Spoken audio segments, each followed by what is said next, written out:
फिर एक बार रिपीट कर, इनको क्वेश्चन नंबर नहीं बोलना है, वो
1 जो भी को ऐसे ना आ गया।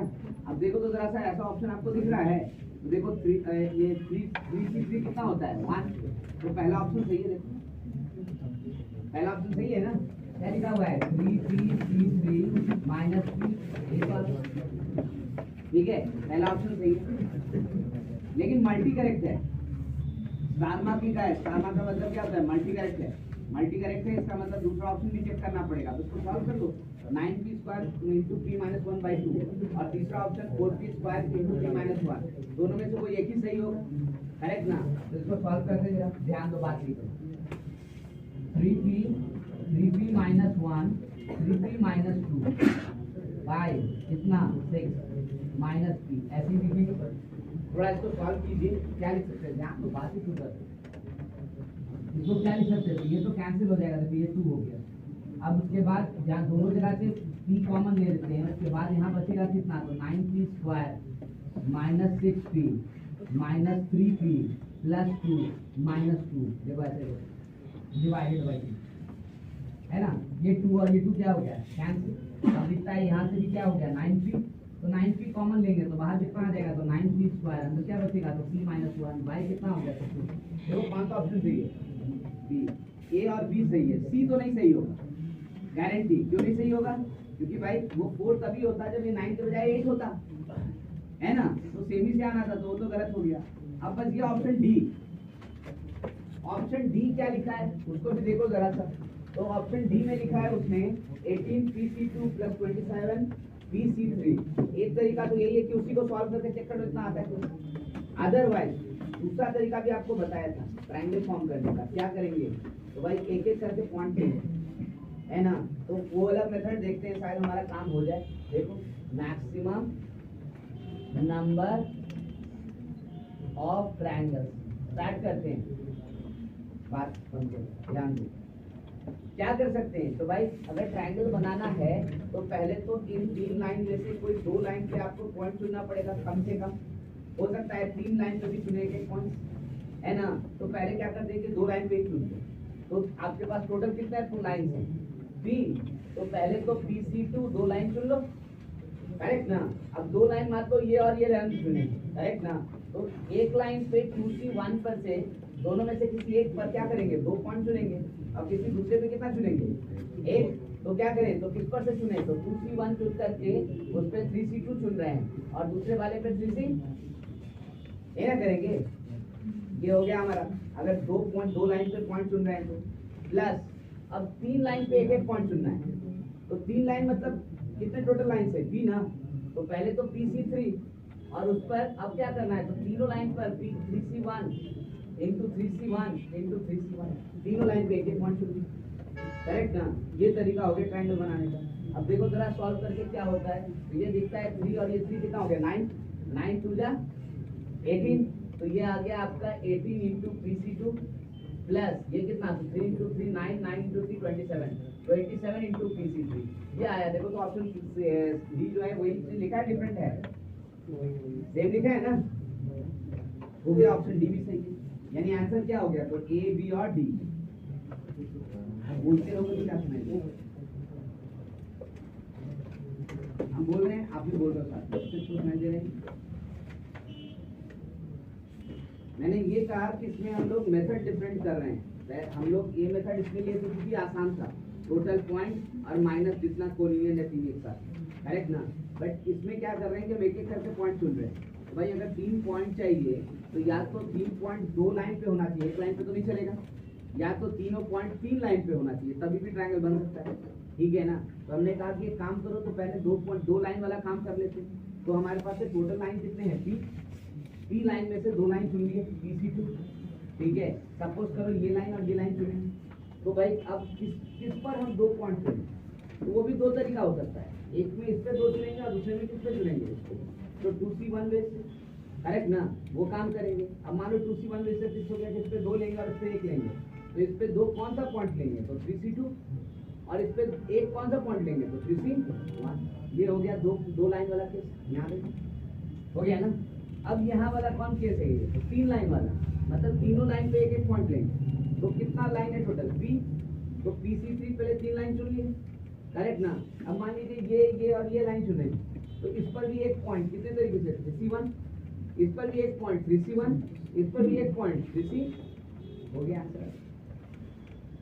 ठीक है 77 यानी ए बी और डी आंसर है इसका 76 का। क्वेश्चन नंबर 77 ये कह रहा है two lines intersect at O, point A1 A2 A3 dot dot AN are taken on one of them and B1 B2 B3 dot dot BN or another of them. The number of triangles that can be formed drawn with the help of these 2n plus 1 formulas. Same equation तो है, देखो ये दो line है, एक line यहाँ और एक लाइन यहाँ, दोनों इंटरसेक्ट कहाँ कर रहा है तो ये O पे, एक पे पॉइंट है A1 A2 dot dot dot A3 dot dot यहाँ से AN, ऐसा पॉइंट दूसरे पर है B1 B2 डॉट B3 है ना dot dot dot BN। Total points कितने दिख रहे हैं आपको 2n plus 1 है ना, एक कॉमन पॉइंट है और बाकी सब n पॉइंट दोनों का सेपरेट सेपरेट है ना। अब हमको नंबर ऑफ ट्रायंगल्स बनाना है, तो नंबर ऑफ ट्रायंगल्स कैसे बनाएंगे बताओ जरा। नंबर ऑफ ट्रायंगल्स कैसे बनाएंगे, तो भाई टोटल तो 2n plus 1 पॉइंट है, C3 कर लेते अर्जिन है, लेकिन फिर कोलिनियर नहीं ले सकते ना, कोलिनियर 3 पॉइंट होगा तो ट्रायंगल नहीं बनाएगा।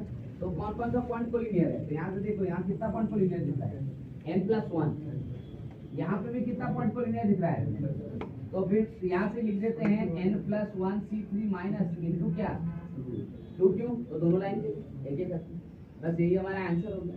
अब इसको सॉल्व करना है तो फिर आपका देखिए आंसर क्या होता है, यहाँ से क्या लिखा जाएगा, तो 2n plus 1 into 2n minus 1 by कितना तो 6, यहाँ से क्या लिखेंगे तो n plus 1 n into n minus 1 by 6 into है ना।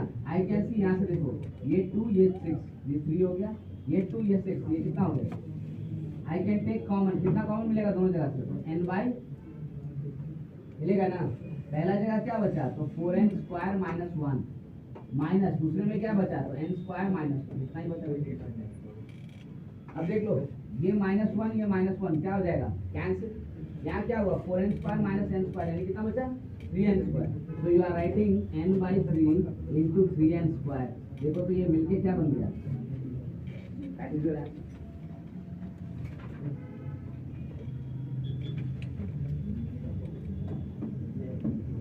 मेरे ख्याल से ऑप्शन देख के रुक गए, ये तो क्वेश्चन में कुछ नहीं, अगर डाउट में आया तो इसका मतलब ऑप्शन देख के रुक गए, जिसको गया और पूछना है क्या, आप अपना काम कीजिए, आंसर लीजिए। 76 77 उसके बाद 80 81 83 84 80 81 83 84 86। हाँ बोलो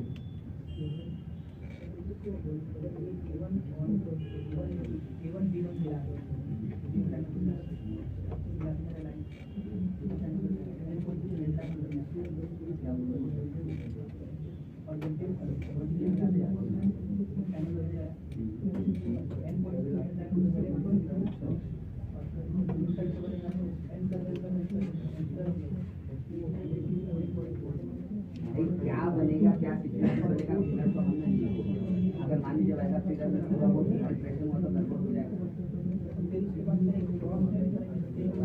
जितना दिमाग सीधा सीधा तो आंसर किसी एक चीज में उलझने से फायदा क्या है, और वो भी एकदम आसान क्वेश्चन में उलझना है ना भाई, थोड़ा सा एनर्जी प्रिजर्व करें तो थोड़ा सा डिफिकल्ट क्वेश्चन होगा तो ध्यान दो।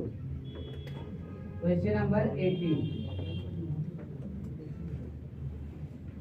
There are question number 80 है ना, 80 81.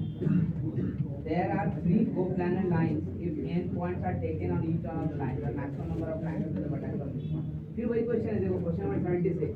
यहाँ पर कितना लाइन दिया है, 3 है, 1 2 और 3। अब बातें क्या कर रहा है, ये L1 है, ये L2 है, ये L3 है, इस पर भी n point 1 2 dot dot n, इस पर भी n point 1 2 dot dot n, इस पर भी n पॉइंट 1 2 और डॉट डॉट n। अब आपसे कह रहा है कि कितना मैक्सिमम नंबर ऑफ ट्रायंगल्स होगा, देखिए और कुछ नहीं बोल रहा है, 80 है ना।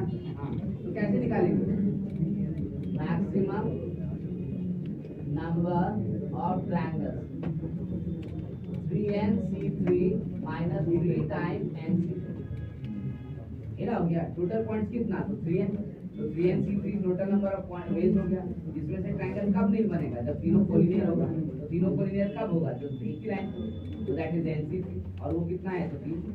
तो ऐसा हो गया, यानी आप इसको भी सॉल्व किया हुआ है ना, सॉल्व किया हुआ है, तो लिख लीजिए 3n minus 1 3n minus 2 by 6 minus 3 into n minus 1 n minus 2 by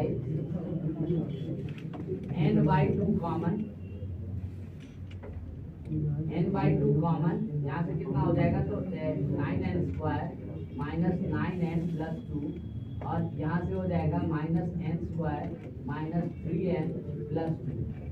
यहाँ से देखो प्लस 2 माइनस 2 खत्म, यहाँ से 9n square minus n square, 8n square 9 minus 9n plus 3n plus 6n minus 6n, sorry n by 2, यहाँ से हो गया 8n स्क्वायर माइनस 6n, यही बच रहा है। 2 कॉमन लेके कैंसिल कर दो, तो आई can right n 4n square minus 3n, यहाँ से कॉमन कितना लेंगे? तो n स्क्वायर, ये हो गया 4n माइनस 3n। देखो ऑप्शन में लिखेगा कहाँ दिख रहा है? तो option D.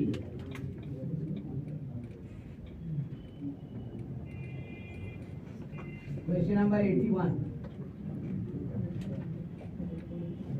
The number of integral solutions of x1 plus x2 plus x3 x1 plus x2 plus x3 is equal to 0। Integral solution बोल रहा है, where xi is greater equal minus 5, इतना ही लिखा है। आपको नंबर ऑफ इंटीग्रल सॉल्यूशन बोला है, एक काम करते हैं ना, यहाँ से रिप्लेस कर देते हैं, let capital xi is equal to small xi plus 5। ध्यान दो, बात में मत करो, ऐसा लिख देते हैं। इससे क्या हो गया? तो आप देखो कि स्मॉल xi ग्रेटर इक्वल 5 है, माइनस 5 है, तो इसका मतलब small xi plus 5 greater equal क्या हो जाएगा? इसका मतलब अब आप कैपिटल xi को भी ग्रेटर इक्वल क्या लिख सकते हो? अब वैल्यू रिप्लेस करना शुरू करो, तो x1 की जगह क्या लिखेंगे? तो हम लिख रहे हैं x1 plus 5 plus x2 plus 5 plus x3 plus 5 equal to, इधर कितना हो गया? अब ये क्या बन गया? तो capital x1 capital x2 capital x3 equal to, where capital xi is greater equal 0। तो नंबर ऑफ बेस बताओ अब, 15 plus 3 minus 1 c3 minus 1, so it becomes कितना? देखो तो 17c है ना। अब आंसर लिख सकते हो, यही ऑप्शन ही दिया हुआ है, सॉल्व भी नहीं करना है।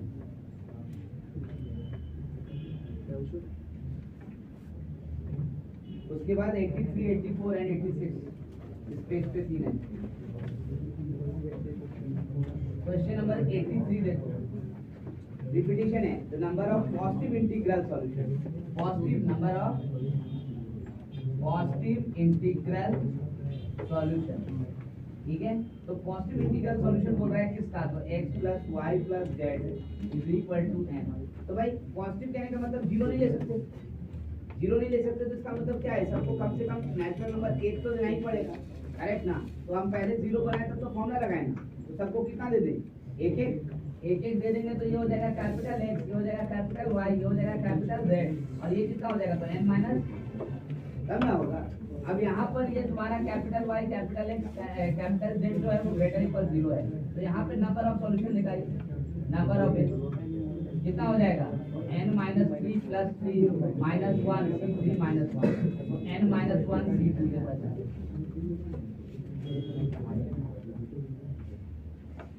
ठीक है, तो ये हो गया हमारा 83।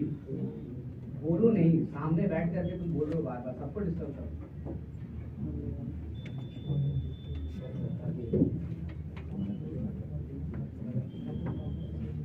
84 सब सेम तरह का क्वेश्चन है। Question number 84, the number of ordered the number of points x y z in the space whose coordinates is a negative integer such that x plus y plus z is equal to 12. X plus y plus z plus 12 is equal to x, y, z belongs to negative integer.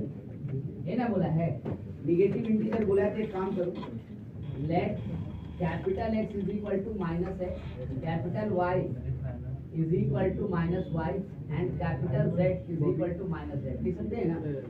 अब बताओ x small x अगर negative है तो capital X क्या हो जाएगा positive, small y अगर negative है तो कैपिटल Y क्या हो जाएगा पॉजिटिव। लगाए ना उसमें साइन हम लोग, तो इसका मतलब हमारा जो इक्वेशन है वो किसमें चेंज हो गया, तो capital X plus capital Y plus capital Z equal to 12 where X Y Z belongs to natural number. ये ना हो गया पॉजिटिव इंटीजर मतलब नेचुरल नंबर। अब फॉर्मूला लगाइए इसको, कैसे लगाएंगे, तो भाई नेचुरल नंबर अभी भी जीरो ग्रेटर इक्वल जीरो करना है, तो सबको कितना देंगे एक एक दे देंगे, तो ये कितना हो जाएगा, तो x डैश y डैश और z dash is equal to 9। अब यहाँ पे x डैश y डैश और z डैश जो होगा वो ग्रेटर इक्वल 0 है, तो नंबर ऑफ एलिमेंट कितना लिखेंगे, 9 plus 3 minus 1 3 minus 1 it becomes 11c। इसको सॉल्व किया है, सॉल्व कर लीजिए 11c2 यानी कितना हो जाता है 15।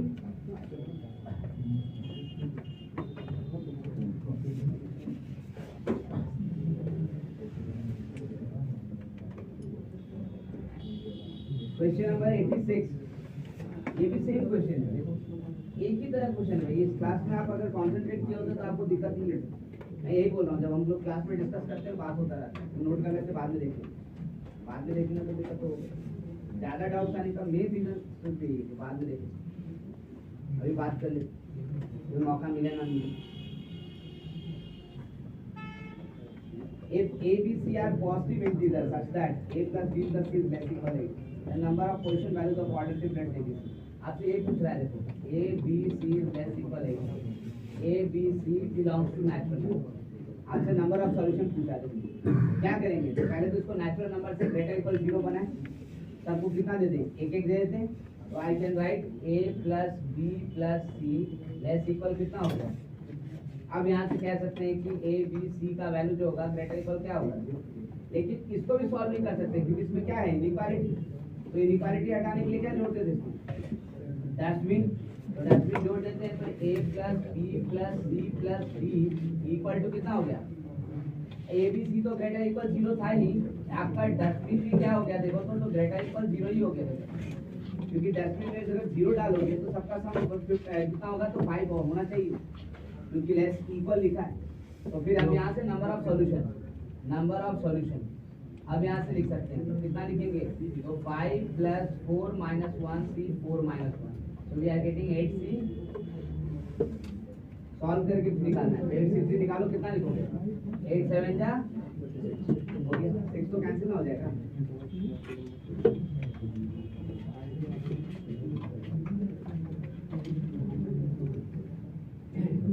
के बाद है हमारे पास 87 89 90।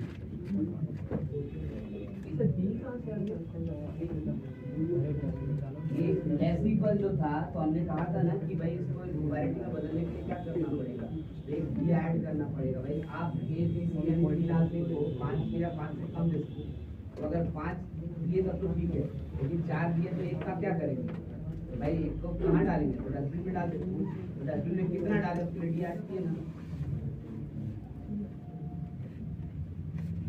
लास्ट नोट देखो ये सब चीज वहाँ पे डिस्कस किया है ना, 87 89 90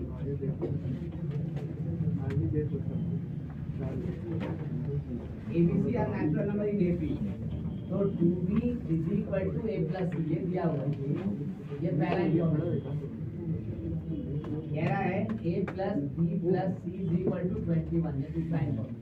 इसका मतलब तो 3B इज इक्वल टू 21 यानी B का वैल्यू कितना हो गया, फिक्स हो गया।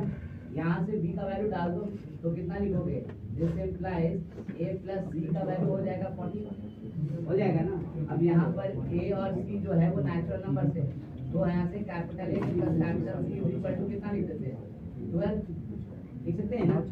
अब यहाँ से क्या हो गया, तो ए और सी का वैल्यू ग्रेटर इक्वल, फॉर्मूला लगा दिया, नंबर ऑफ ए को पूछा है हमसे, कितना लिखेंगे 12 + 2 - 1 C2 - 1 कितना हो गया,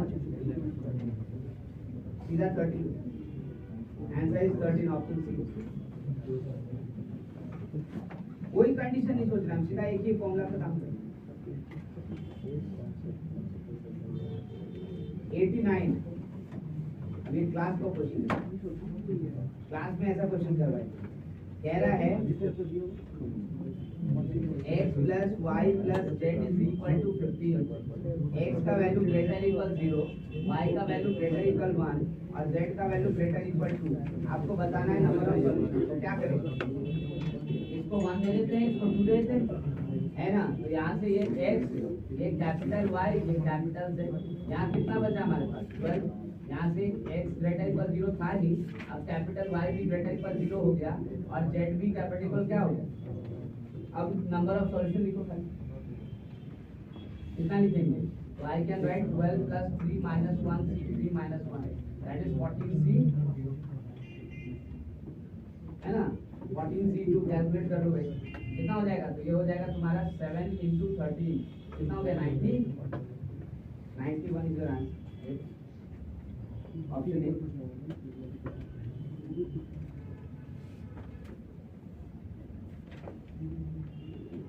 सब एक ही तरह का क्वेश्चन है जो आप पूछ रहे हो, कोई वेरिएशन नहीं।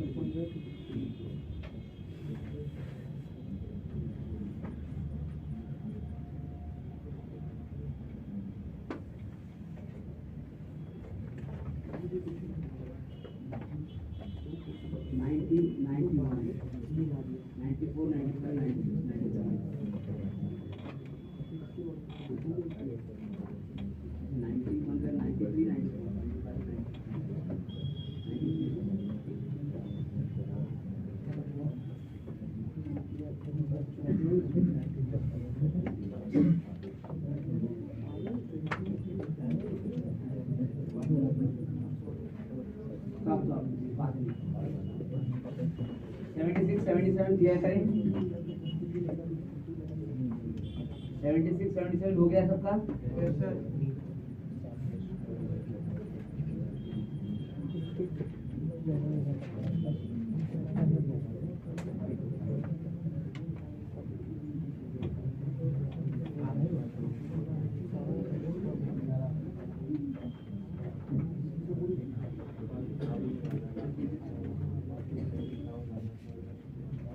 क्वेश्चन नंबर 90,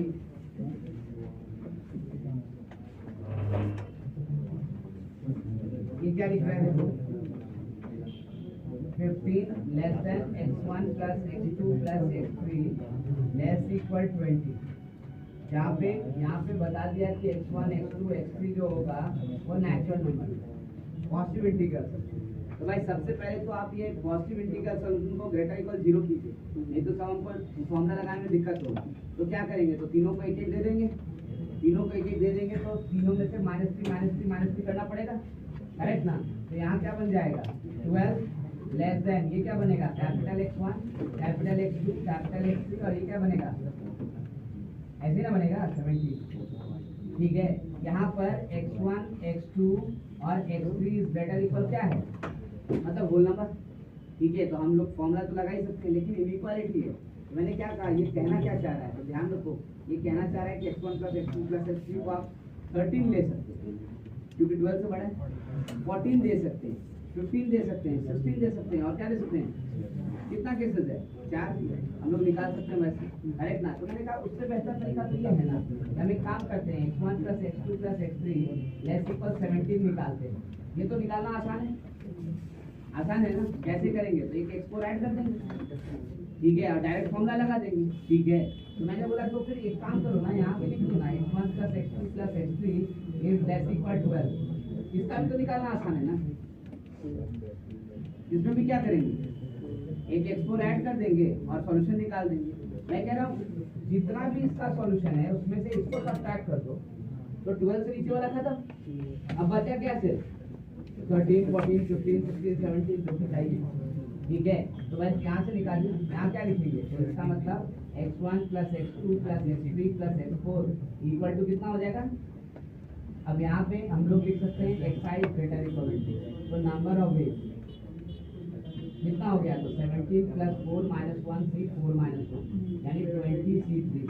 यहाँ से कितना हुआ, तो फिर x1 plus x2 plus x3 plus x4 equal to 12 है ना, where xi is greater equal to 0, तो नंबर ऑफ वेज यहाँ से कितना हो गया, तो 12 प्लस 4 माइनस 1 सी 4 माइनस 1 तो 15 c3। तो रिक्वायर्ड वेज आंसर क्या होना चाहिए, 20 c3 माइनस 15 c3 हो गया आंसर, 20 c3 माइनस 15 c3। भाई अगर आप 0 से स्टार्ट कर करके 12 तक जाते हो तो 15 c3 करते हैं, अगर 12 से स्टार्ट करके आप 17 तक 0 से स्टार्ट करके 17 तक जाते हो तो 20 c3।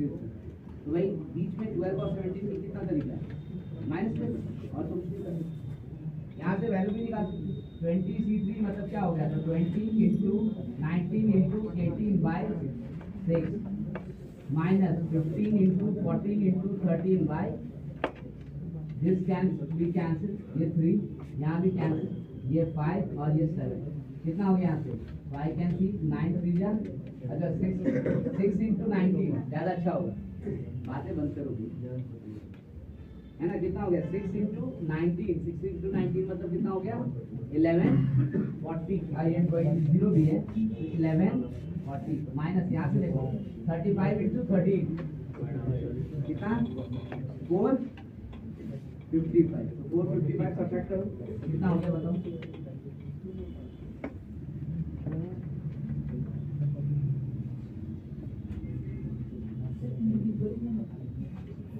निकाल सकते, लेकिन मान लीजिए 4 था तब ना, अगर 10 हुआ भी आएगा, बिल्कुल है, कोई दिक्कत नहीं। आप पूरा ऐड कर दिए 13 14 15 को ऐड करो,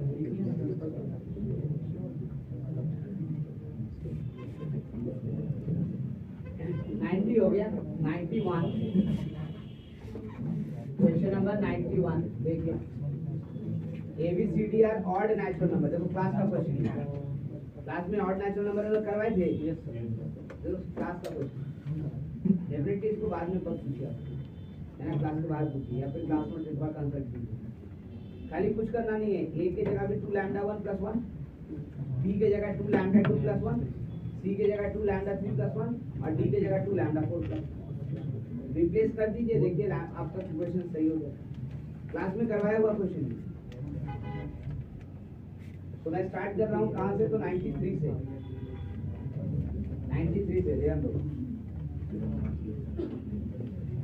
93 में कह रहा है the number of non negative integral solution, फिर वही क्वेश्चन देखो उतने देर से जो करते आ रहे हैं, x1 plus x2 plus x3 plus x4 is less equal 9 और कह रहा है xi इज ग्रेटर इक्वल 0 दिया हुआ है, नॉन निगेटिव इंटीग्रल सॉल्यूशन, तो कुछ करना ही नहीं है इसमें, तो एक स्टेप का आंसर है, बस क्या करो इनइक्वालिटी हटाओ, इनइक्वालिटी हटाने के लिए क्या करेंगे, एक वेरिएबल ऐड कर देंगे, यहाँ पे x4 लिखा हुआ है तो कहाँ से जाएंगे x, तो फिर यहाँ से हो जाएगा क्या x1 plus x2 plus x3 plus x4 plus x5 equal to, और यहाँ पे भी सारा xi ग्रेटर इक्वल क्या होगा, x5 के बारे में भी गारंटी है क्योंकि लेस इक्वल लिखा है, ठीक है ना, तो भाई नंबर ऑफ सॉल्यूशन आप तो डायरेक्टली लिखेंगे, नंबर ऑफ सॉल्यूशन कितना हो जाएगा n plus 5 minus 1 c 5 minus 1 यानी n प्लस 4 c है ना, कौन सा ऑप्शन लिख रहा है, अच्छा इसी को n प्लस 4 c n भी लिख सकते हैं, तो देखो d लिख रहा है, अच्छा मल्टी करेक्ट है, इतना डिफिकल्ट तो उसने मल्टी करेक्शन दिया है ना, वो भी कैसा मल्टी करेक्ट है, एक तो NCR तो दूसरा NCN मान है,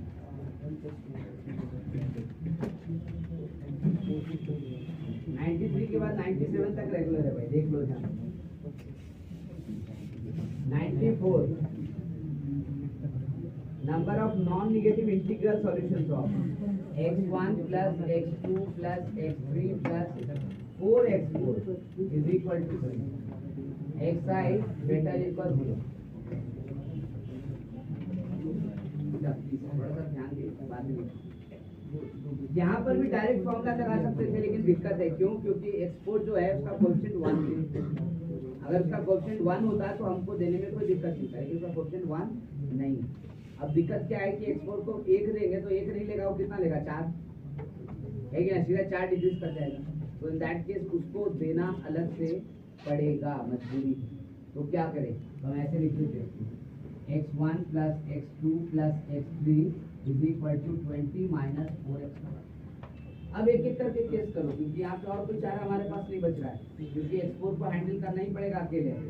तो फिर क्या लिखेंगे? तो अब case 1 x4 is equal to 0, इसका मतलब x1 plus x2 plus x3 is equal to 20। तो यहाँ से नंबर ऑफ वेज कितना आएगा बता जल्दी से? 20 plus 3 minus 1 c3 minus 1, यानी कितना हो गया? तो 22c कितना हुआ ना? ठीक है, नेक्स्ट आते हैं केस 2, x4 को 1 देते हैं, इसका मतलब x1 plus x2 plus x3 is equal to कितना हो गया? 16। यहाँ से नंबर ऑफ वेज ध्यान से बात नहीं करो। 16 plus 3 minus 1 c3 minus 1, this is 18 c2, correct. Case 3 x4 is equal to 2, तो इसका मतलब x1 plus x2 plus x3 is equal to कितना हो गया? तो 12। यहाँ से नंबर ऑफ वेज कितना लिखेंगे? तो 12 plus 3 minus 1 c3 minus 1, this is 14 c2। देखो सीक्वेंस बढ़ता चला जा रहा है ना? तो भाई अब सबको निकालने से अच्छा है सो ऑन लिख देते हैं और हम लोग सीक्वेंस ऐड कर देते हैं सीधा सीधा। सीक्वेंस कैसा है भाई? ये देखो जरा सा बताओ, मैं यहाँ लिखता हूँ सीक्वेंस को। सीक्वेंस कैसा है? तो यहाँ से लिख रहे हैं टोटल क्या लिखेंगे? तो पहला 22c2, तो दूसरा 18c2, तीसरा 14c2, तो अगला क्या आएगा? 10c2, फिर कितना? 6c2 और लास्ट में ये ना होगा। देखो तो अब क्या करना है? इसका खाली वैल्यू निकाल के ऐड कर, है ना? वैल्यू निकालिए और ऐड क्या करेंगे? यहाँ से 22c2 मतलब कितना हो गया? तो 11 into 21 प्लस यहाँ पे 18c2 यानी कितना हो गया? तो 9 into 17, 14c2 यानी 7 into 13, और फिर 10c2 यानी कि 5 into 9, and then 6c2 that means what? तो 15, एंड 2c2 कितना हो गया? जरा सा कैलकुलेट कीजिए। 11 into 21 कितना हो जाएगा? 231। तो दिस इज 231। 9 into 17 कितना हो गया? 153, तो 153। 7 into 13 91, फिर 5 into 9 45, and this is 15 और plus, so we are writing 15 plus 45 60 और ये plus 1 61 और 91 यानी कितना हो गया? 152 और 153 305 and 231 कितना हो जाएगा? 530।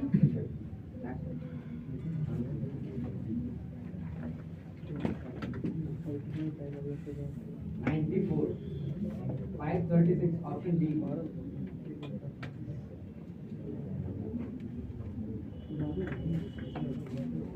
नाइन्टी 97 तीन क्वेश्चन तुम्हारे पास। क्वेश्चन नंबर 80 हटाएंगे, लिख पाएंगे। किसी का पेंडिंग है क्वेश्चन नंबर 80? लिख लिया सबने?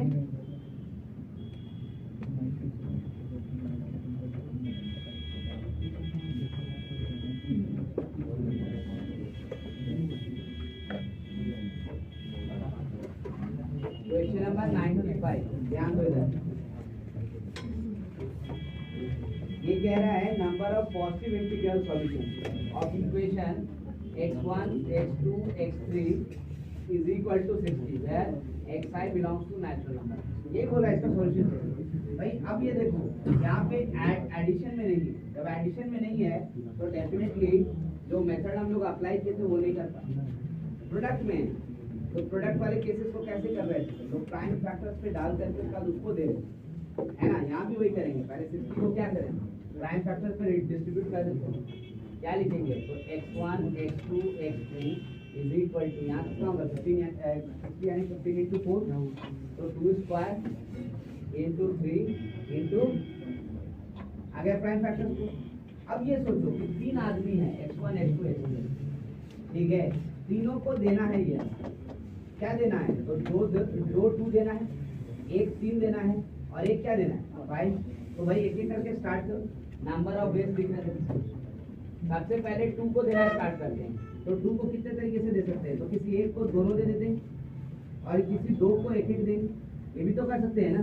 तो भाई एक तरीका ये है कि 3 हमारे पास आदमी है, तीनों में से एक चुने, चाहे x1 हो चाहे x2 हो, चाहे उसको दोनों 2 दे दिए, करेक्ट ना, तो उसके पास क्या आ गया 4 आ गया ना।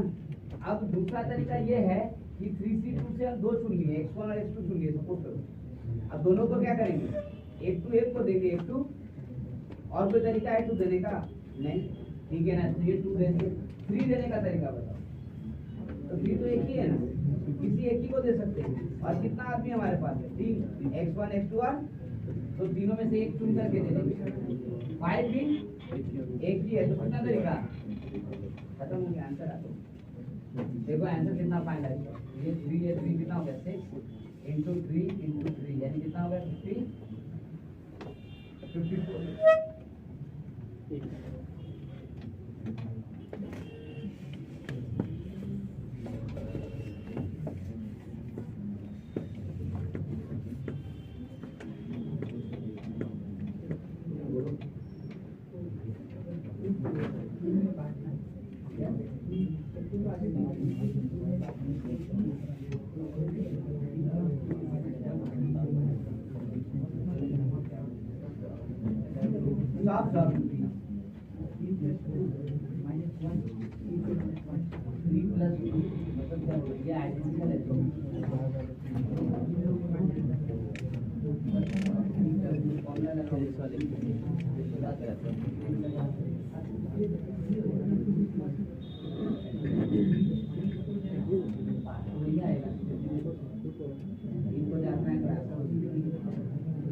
Question number 96. देखो, the number of bays in this 20 different pearls of 2 colors can be set alternately on a necklace. There being 10 pearls of each color.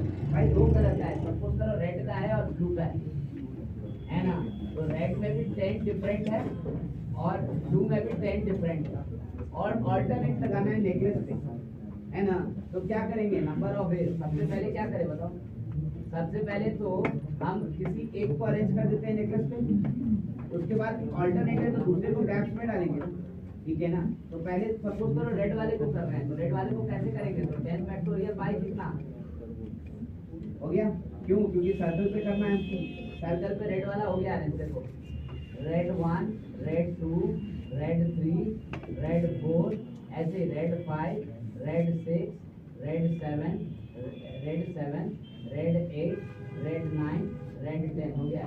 अब गैप्स कितने हैं देखो, 10 गैप है, करेक्ट ना, तो 10 गैप है और 10 ही पर्स आपके पास ब्लू वाला भी है, तो अब उनको गैप्स में अरेंज करना है, तो उनको अरेंज करने का तरीका कितना रहेगा 10 फैक्टोरियल, करेक्ट ना।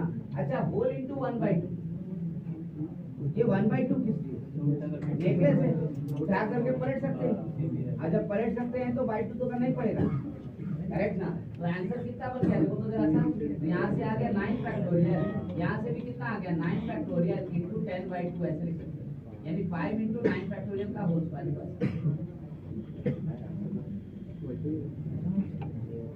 ठीक है। So which option, option B.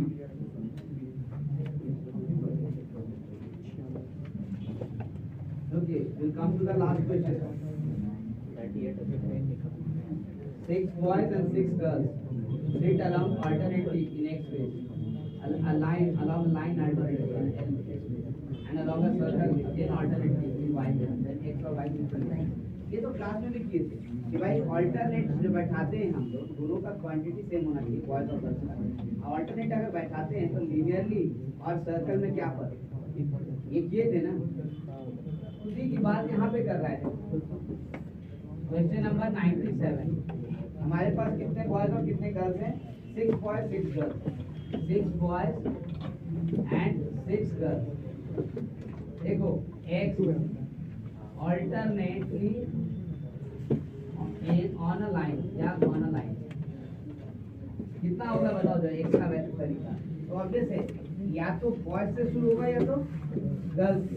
अगर बॉयज से शुरू हुआ तो ऑड प्लेसेस का बॉयज लेगा, अगर गर्ल्स से स्टार्ट हुआ तो ऑड प्लेसेस का गर्ल्स लेगी। तो 2 बेस हो गया, करेक्ट ना। अब बॉयज का आपस में अरेंजमेंट तो कर ही सकते हैं, गर्ल्स का भी आपस में अरेंजमेंट कर सकते हैं। तो इंटू 6 फैक्टोरियल इंटू कितना हो जाएगा, ये हो गया लाइन, करेक्ट ना। सर्कल में क्या हुआ देखो, ऑल्टरनेटली ऑन सर्कल, ठीक है ना। तो क्या हुआ भाई, तो पहले तो किसी एक को अरेंज कर लो, किसी एक को अरेंज करने का तरीका कितना होगा, तो 6 फैक्टोरियल बाय 6 ऐसा हो गया। और फिर क्या हो गया, तो गैप तो 6 ही है इस बार, तो 6 गैप है तो 6 गैप और 6 गर्ल्स बैठा देते हैं कितना तरीका से 6 फैक्टोरियल, तो इट विल बी 6 फैक्टोरियल। अब देख लो x बाई y लिख करके क्या आएगा भाई, तो x आएगा 2 इंटू 6 फैक्टोरियल का होल स्क्वायर और y आएगा 6 फैक्टोरियल का होल स्क्वायर बाई क्या 6, तो ये कितना हो गया 12। तो x is equal to 12y, ये देखो आंसर आएगा।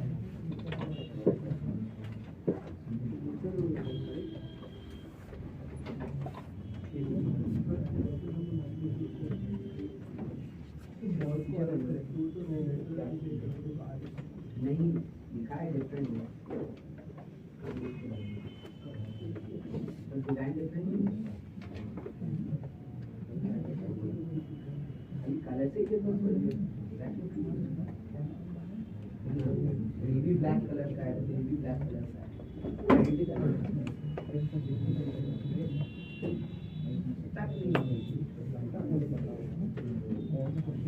ठीक है। एंड प्लीज थोड़ा सा मैं फिर आपसे रिक्वेस्ट करता हूँ, अगर क्वेश्चन फंसता है तो काइंडली पलट कर एक बार क्लास नोट्स देखें। आप देखो कितना सारा क्वेश्चन वैसा आया हुआ है जो ऑलरेडी हम क्लास में डिस्कस कर रहे हैं। अगर थोड़ा सा आप बैठ के देख लेते तो सिर्फ 50% तो बैठ जाता, ऑलरेडी डिस्कस क्वेश्चन, उस तरीके का क्वेश्चन, उस नेचर का क्वेश्चन क्लास में किया।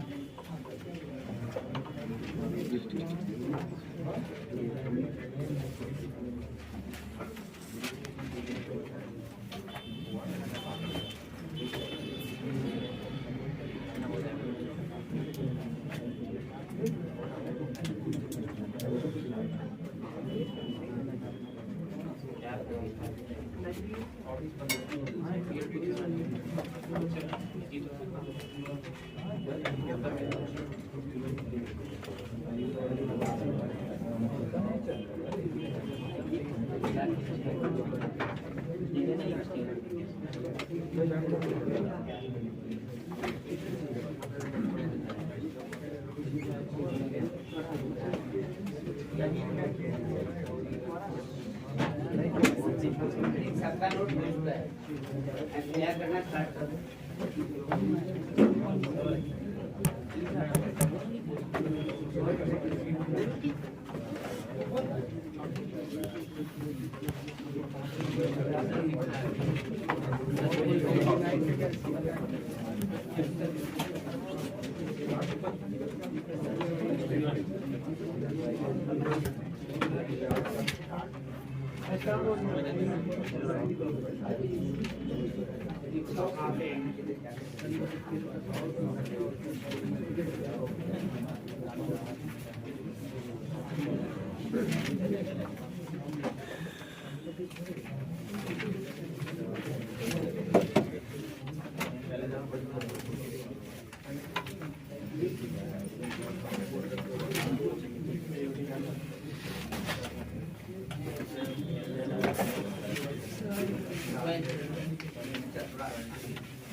तो लास्ट क्वेश्चन जो दिया था आपको क्लास में हम लोग सॉल्व कर लिए थे।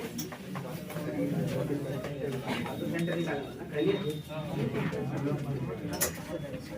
ये पूछ रहा हूँ, क्लास में हम लोग डिस्कस करे थे क्वेश्चन को, चलिए ठीक है, फिर उसके आगे हम लोग बात करेंगे।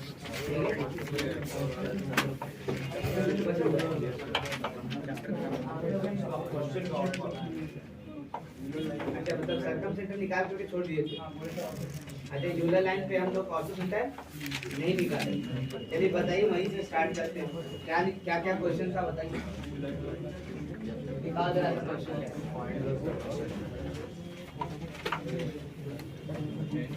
सरकम सेंटर निकालना था और ऑर्थो सेंटर भी निकालना था।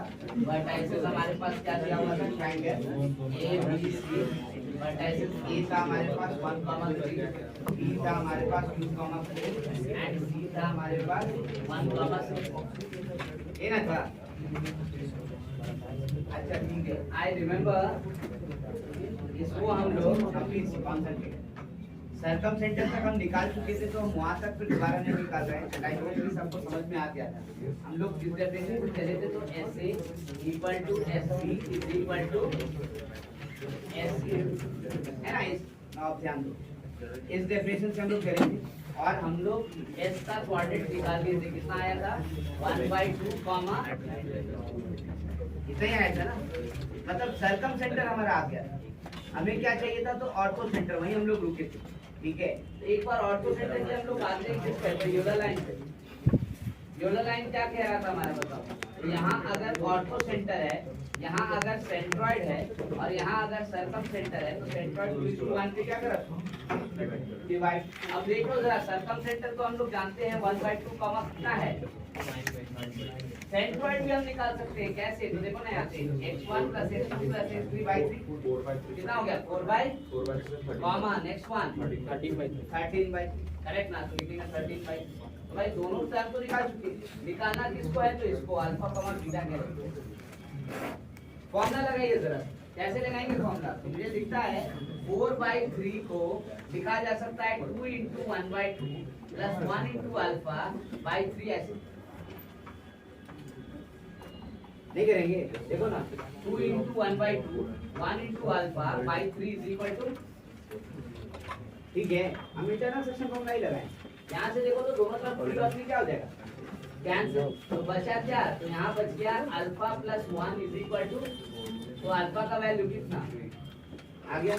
नेक्स्ट वन, दूसरे वाले पे भी फॉर्मूला लगा, तो क्या लिखेंगे हम लोग, देखो तो 13/3 = 2 × 9/2 + 1 × बीटा बाई कितना। अब 3 और 3 दोनों तरफ से कैंसिल, तो यहाँ से कितना आ गया, तो बीटा + 9 = 13, यानी बीटा का वैल्यू कितना है ना। तो भाई अल्फा बीटा 3 और 4 है, तो ऑर्थो सेंटर हमारा कितना हो गया, तो 3, यही बात छोड़ दो। अब बिल्कुल डिफिकल्ट नहीं है, सेक्शन फॉर्मूला है और क्या है।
अच्छा ध्यान दीजिए, तो भाई आज तक हम लोग क्लास में किए थे, उसके बाद आगे कवर कर दिया। लेकिन क्वेश्चन आप किए थे हम लोग, अब मैंने बोला था इसके बाद ऑर्थो सेंटर आप निकाले ना, ये ऑर्थो सेंटर से नहीं निकाले होंगे तो देख लीजिए कैसे निकाले, एकदम सिंपल। यानी एक बात तो श्योर है कि ऑल्टरनेट वे हमारे पास, क्योंकि ऑर्थो सेंटर और सरकम सेंटर का फॉर्मूला ऐसा है कि डायरेक्ट वर्टाइसेस देने पर भी हम फॉर्मूला से नहीं निकाल पाएंगे, है ना, क्योंकि एंगल की जरूरत था हमको, तो इसलिए हम लोग को अल्टरनेट वे ढूंढे। तो उसमें हम लोग सर्कमसेंटर निकालने का तरीका देखे, S equal to S B equal to S C, और यूलर लाइन की मदद से ऑर्थोसेंटर भी निकाल पाए। कुछ ज्योमेट्रिकल कंडीशन और फैक्ट्स को भी हम लोग समझे, शायद वहां से भी हमें मदद मिलेगी। ज्योमेट्रिकल फैक्ट्स, है ना, ये हम लोग किए हैं, पता नहीं किए हैं, लेकिन मैं फिर से एक बार आपको दिखा रहा हूँ, क्योंकि इससे डिपेंडेंट वाली बातें हम लोग करेंगे ना, जो हम लोग कर चुके हैं ना, तो फिर तो हो गया हमारा काम, ठीक है। यानी ध्यान रखिएगा कि राइट एंगल ट्रायंगल अगर होता तो ऑर्थो सेंटर के लिए हमें टेंशन नहीं है, क्यों, क्योंकि राइट एंगल ट्रायंगल में कहाँ पे था, जहाँ पे 90 डिग्री बना था वहीं पे, और सर्कमसेंटर कहाँ पे था, हाइपोटेनस का मिड पॉइंट। तो भाई ये सब बातें तो हम लोग कर चुके हैं, यानी ये सब काम हम लोग कंप्लीट कर चुके हैं। तो अब बचा क्या, तो इसका मतलब हमारा काम तो हो गया। मैंने आपसे ये बोला था कि भाई 5 पॉइंट हमारे सिलेबस का पार्ट है, वो मैंने आपको बताया। डेफिनेटली ऑर्थो सेंटर और सर्कमसेंटर वापस स्ट्रेट लाइन से भी देखेंगे कैसे निकालते, क्योंकि उसके लिए तो हमको फिर फॉर्मूला बात करते हैं कि फ्रूटफुल है नहीं, यहाँ भी थोड़ा सा लेंथी दिख रहा है हमको, तो थोड़ा कैलकुलेट करने का तरीका स्ट्रेट लाइन में भी उसको देखेंगे। लेकिन फिलहाल आगे बढ़ते हैं, तो आगे कैसे बढ़ेंगे, तो भाई मैंने आपसे कहा था कि देखो 5 पॉइंट हमारे सिलेबस का पार्ट है, लेकिन छठा पॉइंट 9 पॉइंट सेंटर भी अक्सर लोग इधर उधर जिक्र करते रहते हैं, बात करते रहते हैं। तो भाई थोड़ा सा बात समझ ले, तो बहुत बड़ा काम नहीं है, उससे हमारा काम चल जाएगा कि है क्या, कम से कम जानना है।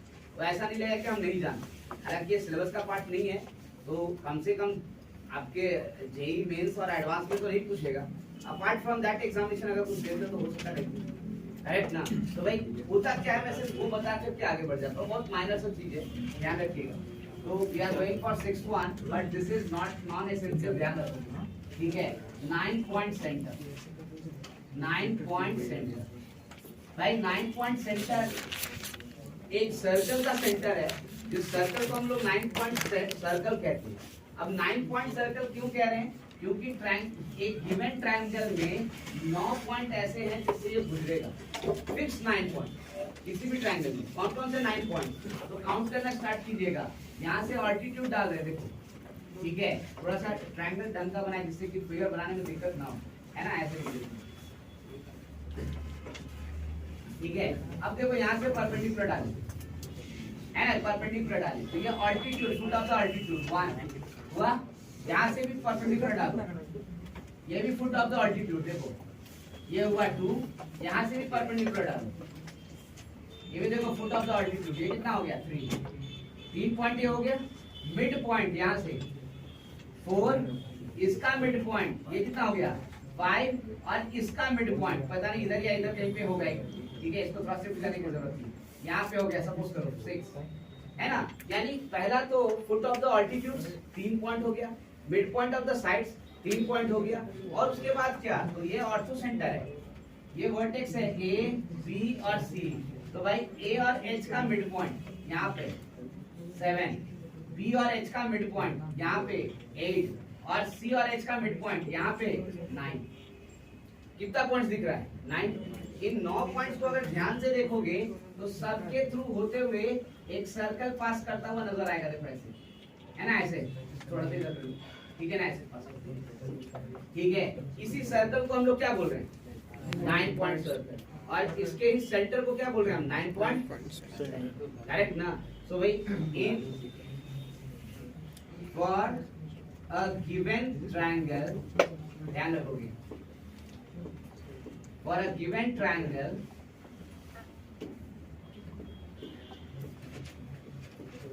given triangle, the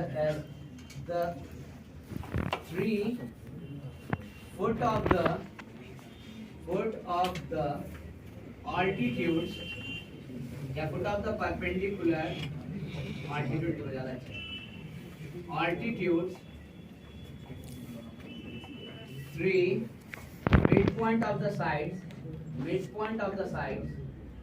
or points of the sides of triangle, and 3 midpoints between orthocenter and vertices of the triangle, है ना, are lies For a given triangle, 3 foot of the altitude, 3 midpoints of the sides of triangle, and 3 points between midpoints between orthocenter and the vertices of the triangle, always lies on a circle known as 9-point circle, है ना भाई। इस 9 का 9 point एक circle पे होता है जिसको हम लोग क्या कहते हैं, तो 9 point circle. The centre of this circle, the centre of this circle is known as 9-point center, 9-point center, ठीक है, denoted by n। जनरल भाई ज्यादा इस्तेमाल है नहीं तो कोई भी बदल सकता है, लेकिन जनरल इसको n से दिखाते हैं 9 पॉइंट। तो भाई एक तो डेफिनेशन पार्ट समझ जाए ज्यादा अच्छा है। दूसरा चीज, अगर मान लीजिए बोल भी दिया कि समझने से क्या होगा, अगर मान लीजिए कैलकुलेट करने के लिए बोल दिया तो क्या करेंगे, जानते ही नहीं है, खाली डेफिनेशन जान के थोड़ी कैलकुलेट कर सकते हैं। तो एक इन्फॉर्मेशन देते हैं, उसके बाद आप नहीं बोलेंगे कि इसको और जानने की जरूरत है, सीधा सा इन्फॉर्मेशन देते हैं। 9-point center, 9-point always lies on the euler line। भाई 9-point center भी हमेशा किस पे लाई करता है, तो यूलर लाइन पे। यूलर लाइन क्या होता है, वो लाइन जिसके थ्रू कंपास पास कर रहा है, ऑर्थो सेंटर, सर्कम सेंटर और कौन सेंटर, करेक्ट ना भाई। 9-point सेंटर भी इसी पे होता है। और अच्छी बात क्या है, देखो 9-point सेंटर अगर इसको बोल रहे हैं ना, तो अच्छी बात ये है कि 9-point सेंटर जो है वो ऑर्थो सेंटर और सर्कम सेंटर का मिड पॉइंट है। अब बोलो इसके बाद तो कैलकुलेशन क्या कुछ नहीं चाहिए, ठीक है। मैं इसकी बात लिख देते हैं, 9-point center always lies on the euler line and it is the midpoint between ortho center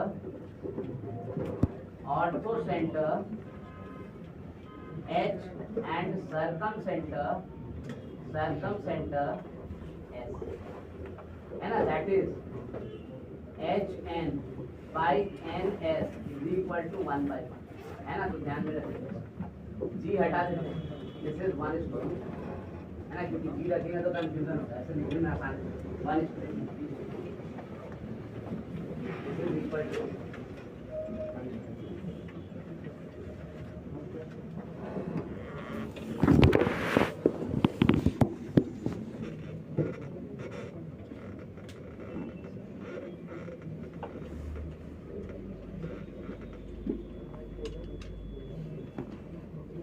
ठीक है। तो 6 का 6 सेंटर हम लोग कवर कर लिए। अब इससे ज्यादा इसमें हम लोग को कुछ भी करने की जरूरत नहीं है, क्योंकि भाई अगर मान लीजिए कोई पूछ भी देता है कि क्या होगा, तो ऑर्थो सेंटर सर्कम सेंटर निकालना सीखें। दोनों का क्या निकालना है, मिड पॉइंट फॉर्मूला निकाल के बता देंगे, देखो यही है।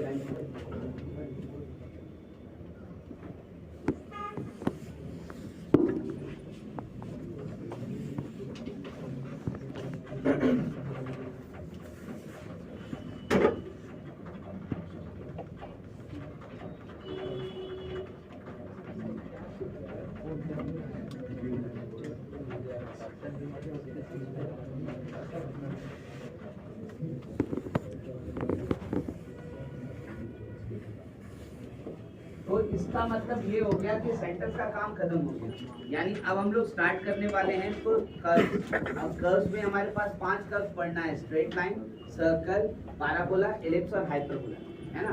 पैराबोला, एलिप्स और हाइपरबोला तीनों को कोनिक सेक्शंस बोलते हैं, वो अलग बात है। उससे पहले सर्कल और स्ट्रेट लाइन करना है। और ये जितना भी फिगर पढ़ेंगे सब कोई एक तरह से लोकस है। तो सबसे पहले तो ये समझे कि लोकस क्या है, नहीं तो फिगर स्टार्ट कैसे करेंगे, है ना। तो इसलिए सबसे पहला काम हम लोग स्टार्ट कर रहे हैं किस चीज को, तो लोकस को समझना। यह ध्यान रखिएगा, यहाँ पे लोकस को इनिशिएट कर रहे हैं, यानी हम स्टार्ट कर रहे हैं कि लोकस का मतलब क्या होता है। लोकस खत्म नहीं होगा, क्यों, क्योंकि हर एक फिगर लोकस है। तो स्ट्रेट लाइन में क्वेश्चन आएगा फाइंड द लोकस, लास्ट में हाइपरबोला तक में क्वेश्चन आएगा फाइंड द लोकस, क्योंकि लोकस ही तो पूरा पढ़ रहे हैं हम लोग, और तो कुछ कर नहीं रहे। टेक्निकल भाषा में अगर लोकस को डिफाइन किया जाए तो हम लोग ये कहते हैं it is the path traced by a particle in order to satisfy the given condition. मतलब कहने का क्या हुआ? तो भाई एक छोटा सा एग्जांपल देके आपको बताते हैं। सर्कल तो देखा है ना आपने, करेक्ट ना? सर्कल को ट्रेस करने के लिए क्या करते हैं? एक फिक्स पॉइंट रहता है ना, वहां से फिक्स डिस्टेंस पे पॉइंट है या पार्टिकल है, उसको उसी फिक्स डिस्टेंस पे क्या करते हैं? रोटेट करते हैं, करेक्ट ना? तो भाई इस चीज को हम लोग कैसे लिखते हैं? तो भाई देखिए ये पार्टिकल है, ये घूमना चाहता है, ये कैसे घूमेगा? तो भाई कंडीशन ये है कि इस फिक्स पॉइंट से उसका डिस्टेंस चेंज नहीं होना चाहिए। फिर घूमो, कहाँ घूमोगे? तो भाई घूमेगा कैसे? ऐसे ना। तो जहाँ घूमा वो रास्ता है उसका, और वो रास्ता उसको, उसी को हम लोग क्या कह रहे हैं? लोकस। तो सर्कल एक लोकस होगा, करेक्ट ना? तो डेफिनेटली अगर सीधे साधारण भाषा में कहा जाए तो भाई एक सीधा सीधा मतलब यही है कि ये उस पार्टिकल का रास्ता है जो एक कंडीशन को सेटिस्फाई करे, और उससे ज्यादा कुछ नहीं, ठीक है? लेकिन अब जब निकालने जाएंगे तो चीजें और सिंपल हो जाती है, लेकिन समझ पाए तो इसलिए सबसे पहले डेफिनेशन की बात करते हैं। लोकस होता क्या है? तो भाई टेक्निकल डेफिनेशन सबसे ज्यादा जरूरी है, तो पहले तो वो लिखते हैं, ठीक है? The path traced by a particle, the path traced by a particle in order to satisfy the given condition is known as its locus. ठीक है? यानी लोकस का मतलब सीधा सीधा है, ये है कि भाई किसी पार्टिकल का वो रास्ता जिसको वो चला है सेटिस्फाई करने के लिए किसी कंडीशन, ठीक है ना? अब बात ये करो कि भाई तुम रास्ता अगर बना रहे हो, जैसे आपने पूरा सर्कल बनाएंगे, तो सर्कल कैसे बनाएंगे? तो ये सेंटर ले लिया आपने, है ना? ये सेंटर ले लिया, यहाँ से पार्टिकल यहाँ पर है, देखो ये डिस्टेंस फिक्स कर दिया, इसको हम आर कह रहे थे, ठीक है? तो आप कह रहे हो ये डिस्टेंस नहीं चेंज कर सकते, भाई डिस्टेंस नहीं चेंज कर सकते तो फिर आपको ऐसा सर्कल बनाना नहीं पड़ेगा, और कोई तरीका नहीं है। देखो हर जगह क्या होगा? डिस्टेंस, ये ना होगा। तो भाई इसी रास्ते को तो हम लोकस कह रहे हैं ना, इसी रास्ते को हम क्या कह रहे हैं? लोकस। तो भाई इसको निकाले, प्लॉट कैसे करेंगे? क्योंकि लोकस अगर बोलता है तो लोकस मतलब प्लॉट करना पड़ेगा। तो ग्राफ पेपर पे इसको अगर प्लॉट करना है तो there are two axis, x axis and, और हमको क्या चाहिए? तो information about x and y, ताकि एक्स का वैल्यू हम चेंज करें तो वाई का वैल्यू भी उसके अकॉर्डिंगली क्या हो, चेंज। सब डिफरेंट पॉइंट्स को हम मार्क करेंगे ग्राफ पेपर पे, और सारे पॉइंट्स को क्या करेंगे? कनेक्ट। तो जब कनेक्ट करेंगे तो ऐसा रास्ता बनेगा, करेक्ट? तो एक्चुअल में लोकस को अगर हम लोग कहें तो हम ग्राफ पेपर पे प्लॉट नहीं करने जा रहे हैं, हम बस खाली रिलेशन निकाल के छोड़ने वाले। तो रिलेशन किसके बीच में निकालने वाले? X and y. तो हमारे लिए लोकस का मतलब क्या रह गया? तो it's a relation between x and, बस हमारे लिए सीधा सीधा मतलब समझो कि भाई हम उसके पाथ को ट्रेस नहीं करने वाले, हम रास्ता निकाल करके ग्राफ पेपर में दिखाने वाले नहीं हैं। तो हम कहाँ पे छोड़ेंगे चीजों को बता करके? ये लोकस है, it's a relation between x and, तो एक्स और वाई का रिलेशन निकाल के छोड़ देंगे, तो दैट्स अ रिलेशन। तो हमारे लिए आप डेफिनेशन लोकस का क्या हो गया? It's a simple relation between x and, बस इससे ज्यादा कुछ नहीं, ठीक है ना? बट ये ध्यान रखना कि ऐसा रिलेशन हो कि ग्राफ बनाने में दिक्कत ना हो। तो भाई ग्राफ बनाने में दिक्कत ना हो तो रिलेशन में क्या क्या नहीं रहना चाहिए? तो स्क्वायर रूट ना हो, क्योंकि स्क्वायर रूट होगा तो फिर हमको कुछ स्टैंडर्ड ऑपरेशन से वो समझाना पड़ेगा कि देखो यहाँ पे डिफाइंड है, यहाँ पे डिफाइंड नहीं है, वो सब ना हो। तो स्क्वायर रूट हटा देना, और साथ में मॉडुलस भी हटा देना, क्योंकि मॉडुलस में भी समझाना पड़ेगा इधर पॉजिटिव और किधर नेगेटिव। तो भाई दो चीज अगर हटा दो, मॉडुलस और स्क्वायर रूट, तो हमारा locus relation between x and y, ठीक है? क्या जेड कैसे आएगा? हम दो ही एक्सिस ले रहे हैं, तो 3D क्यों जाएंगे? अभी हम 2D पढ़ रहे हैं तो 3D में क्यों जाएंगे? हम 3D में जाएंगे तो उसको देखिए,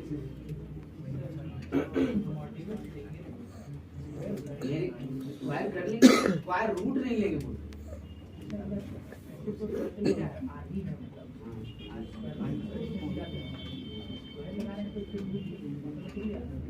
मैं आज दिखा रहा हूँ, तो हम एक एग्जाम्पल के थ्रू दिखा रहे हैं पहले, ताकि बात समझ में आए तो हम कुछ और एक्सप्रेस करेंगे, ठीक है? एकदम आसान सा छोटा सा एग्जाम्पल ले रहे हैं। Find the locus of a point P such that it is always equidistant from A 3,0 and B 6,0. ठीक है, आप take it, yeah, take that point 3,2 and make this one 4,5. ठीक है, ऐसा कर दीजिए। आर्बिट्रेरी कोई पॉइंट, हमने पहले एक्स एक्सिस पे पॉइंट लिया, फिर क्यों सिंपल केस है, आराम से बना सकते, कोई दिक्कत नहीं।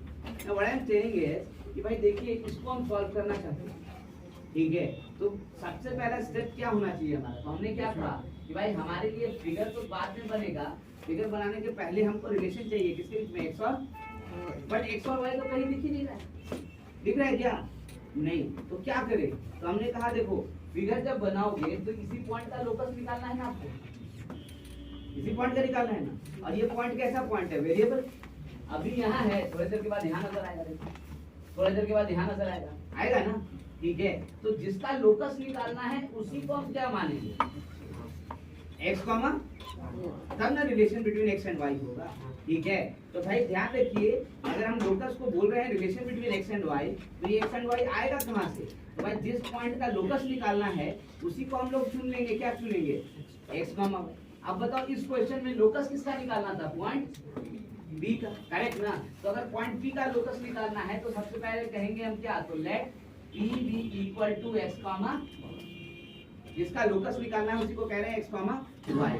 अब कंडीशन क्या दिया हुआ है भाई ये बताओ जरा सा, हमको तो कंडीशन सेटिस्फाई करेगा तब ना लोकस निकलेगा, कंडीशन क्या दिया हुआ है कि वो हमेशा क्या होगा, इक्वल डिस्टेंस पे, किस पे, ए और बी से, तो इसका मतलब अगर ए यहाँ पर है और बी यहाँ पर है, तो पी अगर यहाँ पे होगा तो डेफिनेटली पी ए और पी बी को क्या होना चाहिए, होना चाहिए ना, सो आई मस्ट राइट कि P A must be equal to, इतना ही करेक्ट ना, बट पी और बी भी तो हम निकाल सकते हैं ना शायद, कौन सा फॉर्मूला से, डिस्टेंस फॉर्मूला से, भाई हम लिखते हैं ना डायरेक्ट, देखो क्या लिखेंगे, तो रूट अंडर पी ए लिखेंगे तो x माइनस 3 का स्क्वायर प्लस y माइनस 2 का square is equal to root over x minus 4 का स्क्वायर प्लस y माइनस 5 का स्क्वायर, हो गया ऐसा, देखो नेगेटिव इसमें तो स्क्वायर रूट, तो कंफ्यूजिंग है, करेक्ट ना, तो हमने क्या कहा कि स्क्वायर रूट हटा तो कैसे, स्क्वायर कर लेते, तो स्क्वायर करते ही देखो तो ये क्या बनेगा, x माइनस 3 का स्क्वायर प्लस y माइनस 2 का square is equal to x minus 4 का स्क्वायर प्लस y माइनस 5 का स्क्वायर। अब मुझे दिख रहा है कि ये रिड्यूस हो जाएगा, क्यों, क्योंकि इधर x स्क्वायर इधर x स्क्वायर क्या हो जाएगा, इधर y स्क्वायर इधर भी क्या हो जाएगा, क्या हो जाएगा, तो सिंपल कर लेते हैं ना, सिंपल करेंगे तो देखो क्या आएगा, इधर में आएगा x square minus 6x plus 9, इधर से y square minus 4y plus 4, यहाँ कितना, तो x square minus 8x plus 16 plus y square minus 10y और प्लस क्या 20 लिख लिया। अब देखो तो कैंसिलेशन में क्या क्या कैंसिल हो रहा है, x स्क्वायर खत्म, y स्क्वायर कितना खत्म, अब इधर क्या होगा, तो माइनस 10y है, इधर आएगा तो माइनस 4y कितना हो जाएगा 6y है ना, यहाँ से माइनस 8x है, इधर आएगा तो कितना हो जाएगा 2x, so I can right इधर इस तरफ आएगा 2x प्लस 6y है, गलत है क्या, नहीं ना, अच्छा उसके बाद कांस्टेंट कितना है इधर 13, इधर कांस्टेंट कितना है देखो तो जरा सा, अरे 13 तो अकेले इससे ही काम से लोग है ना, क्या बचेगा 3, तो टोटल उधर जाके कितना बचने वाला है 20 है ना बचेगा। अब देखो तो 2 और कॉमन लेके हटा सकते हैं, 2 कॉमन लेके हटा देंगे तो हमारे पास इक्वेशन क्या बच रहा है, तो x + 3y = अब देखो यही हमारा रिलेशन है x एंड y में, जिसको हम लोग क्या बोलेंगे, यानी क्या बनेगा, तो स्ट्रेट लाइन है ना, ये इक्वेशन किस चीज का है, स्ट्रेट लाइन, बात समझ में आया। सो डेफिनेटली हम जो कह रहे हैं लोकस का मतलब बहुत बड़ा नहीं है, it's just a relation between x and, अब x और y आएगा कहाँ से, तो भाई जिस पॉइंट का लोकस निकालने बोला है उसी का कोऑर्डिनेट x है, तब ना पता चल रहा है कैसे वैरी करेगा। आई होप मेरी बात समझ में आ गया, डेफिनेशन से रिलेट कर पा रहे हो आप कि it's a path space by a particle in order to satisfy the given,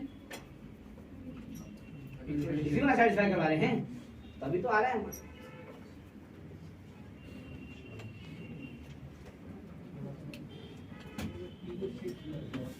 ये तो वेरिएबल है, तो सिर्फ कहाँ करेंगे, हाँ तो सिर्फ तो होता ही रहेगा ना, चलता ही रहेगा।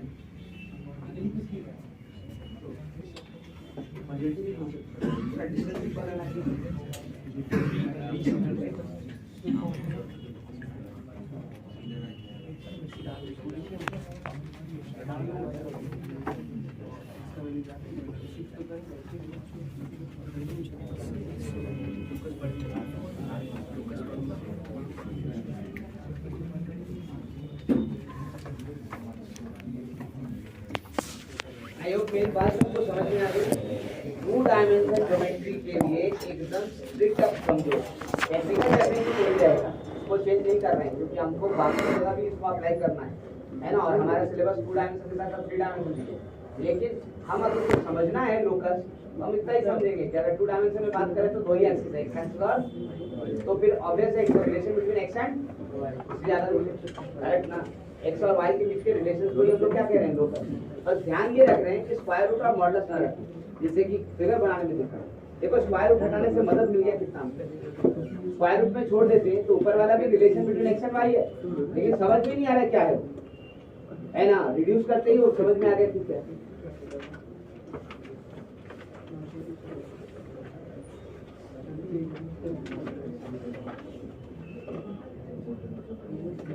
If the vertices of a triangle ABC are A 3,4, B 5 cos alpha, 5 sin alpha, and C minus 5 sin alpha minus 5 cos alpha, where alpha is a parameter, then find the locus of the orthocenter of triangle ABC.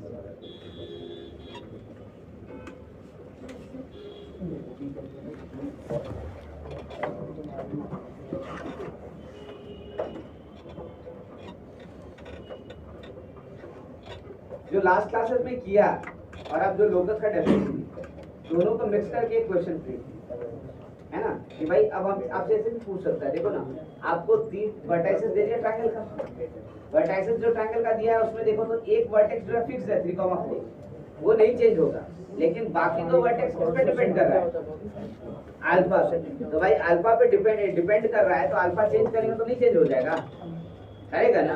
तो भाई definitely जब हम ortho centre निकालेंगे इसका तो ortho centre भी alpha के ही term में आएगा, ठीक है। तो हमको लोकस निकालना है उसका, क्योंकि किस रास्ते से वो जाएगा उसका रास्ता पता करना है। क्या करेंगे बताओ। तो locus means relation between x and किसको एक्स को वाई माने ऑर्थो सेंटर। तो पहले ऑर्थो सेंटर निकालिए। ऑर्थो सेंटर एक्स आएगा अल्फा के टर्म में, वाई भी आएगा अल्फा के टर्म में। अल्फा एलिमिनेट करेंगे तो relation between x and y आएगा, ठीक है ना। तो एक बार निकालने की कोशिश कीजिए। पहले ऑर्थो सेंटर निकालिए फिर कोई बात नहीं।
बातें क्यों कर भाई, ऑर्थो सेंटर निकालना तो सीखा था ना रास्ता। पहले क्या निकाल रहे थे, सर्कम सेंटर। जब सर्कम सेंटर मिल जाएगा तो यूलर लाइन पे जाकर के ऑर्थो सेंटर निकालिए।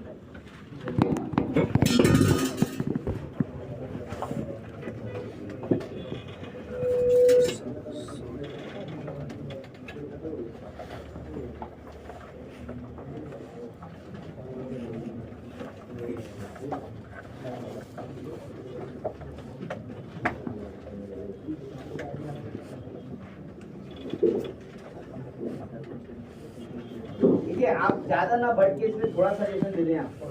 राइट, आप सर्कमसेंटर निकालना चाहते हैं तो कौन सा फॉर्मूला लगाना चाहते हैं इससे बताइए। तो क्या बताना चाहते हैं?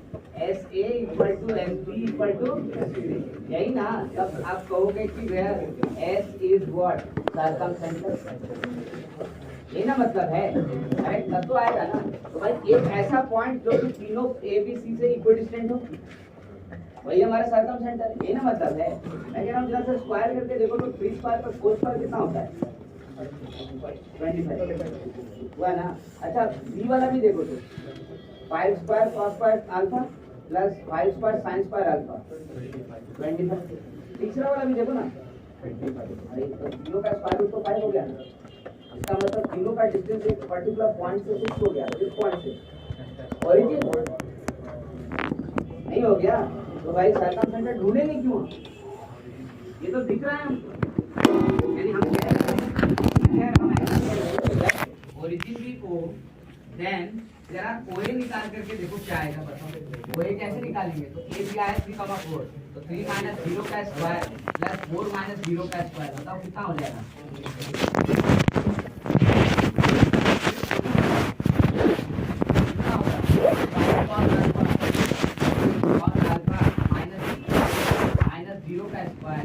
और 5 साइन अल्फा माइनस 0 का स्क्वायर, ये भी कितना आएगा बता दो, आएगा ना।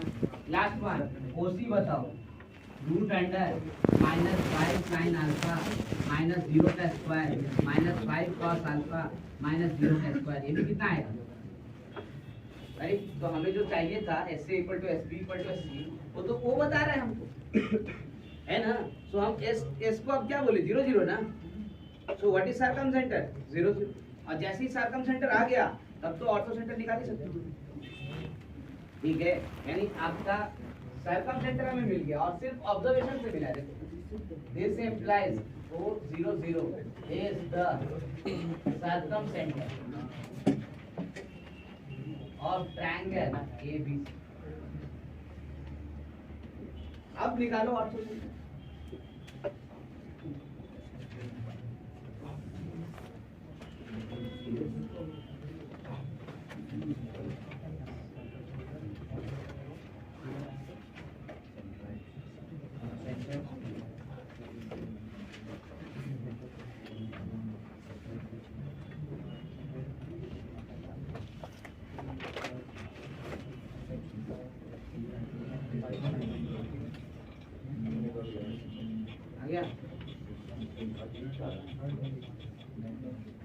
तो लोकल से जो करेंगे निकाल लिया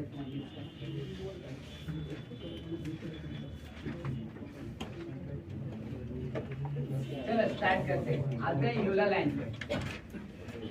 यूलर लाइन पे ये ऑर्थो सेंटर, ये सेंट्रॉइड और ये क्या हो जाएगा? तो सर्कमसेंटर। सर्कमसेंटर तो 0 0 है हमारा, क्लियर है ना। अच्छा, उसके बाद सेंट्रॉइड क्या है? सेंट्रॉइड निकाल सकते हैं क्या? कैसे कैसे जल्दी बताओ। 3 प्लस क्या? 5 cos alpha minus 5 sine alpha by क्या? 3 comma 4 plus 5 sine alpha minus 5 cos alpha by क्या? इतना ही ना आएगा, करेक्ट। अच्छा, एच इसका तो लोकस निकालना था। एच इसका क्या निकालना था? लोकस। तो जिसका लोकस निकालना उसको क्या बोलना चाहिए? ये एक्स कॉमा, तो इसको क्या लिखे हम? X comma. अब बताओ एक्स कॉमा वाई का वैल्यू निकालना पड़ेगा ना। कैसे? तो सेक्शन फॉर्मूला लगाते हैं। अभी भी आज स्टार्ट ही इसी क्लास से किए थे हम लोग, है ना। तो कैसे निकालेंगे? तो देखो तो लिखते हैं 3 प्लस 5। अच्छा पहले फॉर्मूला लगा, बाद में लगाना। फॉर्मूला क्या लगेगा? 3:1 है, तो 2 × 0 plus 1 × x by 3 is equal to 3 plus 5 cos alpha minus by 3। ऐसे ना होगा। यहाँ से देखो तो 3 और 3 क्या हो गया? तो आपके पास क्या आ गया? x का value 3 plus 5 cos alpha minus sine alpha, ये 1 x का वैल्यू आ गया। ठीक है। अच्छा y निकालते हैं। y कैसे निकलेगा बताओ? 2 × 0 plus 1 × y by 3 is equal to 4 plus 5 sine alpha minus cos alpha by 3। इसका मतलब y का value 4 minus 5 cos alpha minus sine alpha is equal to है ना। अब बताओ x और y दिख रहा है और हमको relation between x and y चाहिए। भाई पैरामीटर कौन है, कौन बदल रहा है, अल्फा। अल्फा हटा देते x और y के बीच में रिलेशन आएगा ना। अल्फा कैसे हटाएंगे बताओ, दोनों को क्या करते हैं ऐड करते तो पूरा अल्फा खत्म हो जाएगा। तो ऐड कर लो, ऐड करने से अगर पूरा अल्फा खत्म हो जाता है तो ऐड कर लो। ऐड करने से क्या हुआ देखो तो जरा सा, नहीं कैंसिल हो रहा है, नहीं हो रहा है, हो जाएगा कैंसिल ना। तो क्या मिलेगा हमको देखो तो जरा सा 1 + 2 लिखते हैं यहाँ पे 1 + 2 इम्प्लाइज कितना हो गया, तो x + y = आ गया लोकस। देखो यही है locus, locus of what, ortho.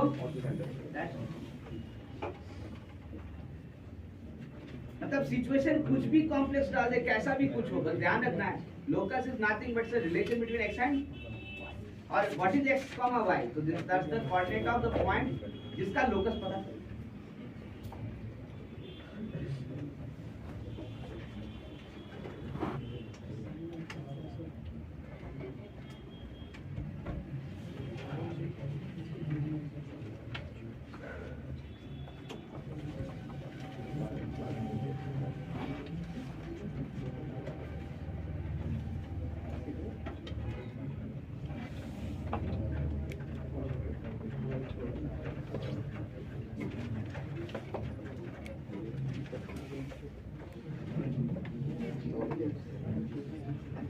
Find the locus of point P such that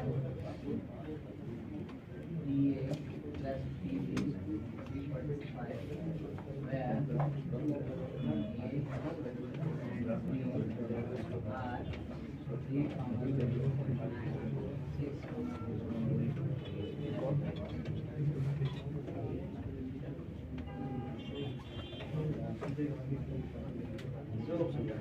What I mean to say कि भाई आपने दो क्वेश्चन बनाया, दोनों क्वेश्चन में इक्वेशन स्ट्रेट लाइन का दिख रहा है। कहीं आपके दिमाग में ये इंप्रेशन ना आ जाए कि भाई खाली स्ट्रेट लाइन आएगा लोकस, पूरा फिगर जितना भी हम लोग पढ़ रहे हैं सब लोकस। इस बात को ध्यान रखो। इस क्वेश्चन को जरा सॉल्व करके देखो, इसमें जो आंसर आना चाहिए वो इलिप्स का आना चाहिए। आप पहले निकालो, आपको दिखेगा अटपटा। अब जो आएगा क्यों हम इलिप्स बोल रहे हैं, क्या बोल रहे हैं इलिप्स की बात बताएंगे, लेकिन स्ट्रेट लाइन नहीं है।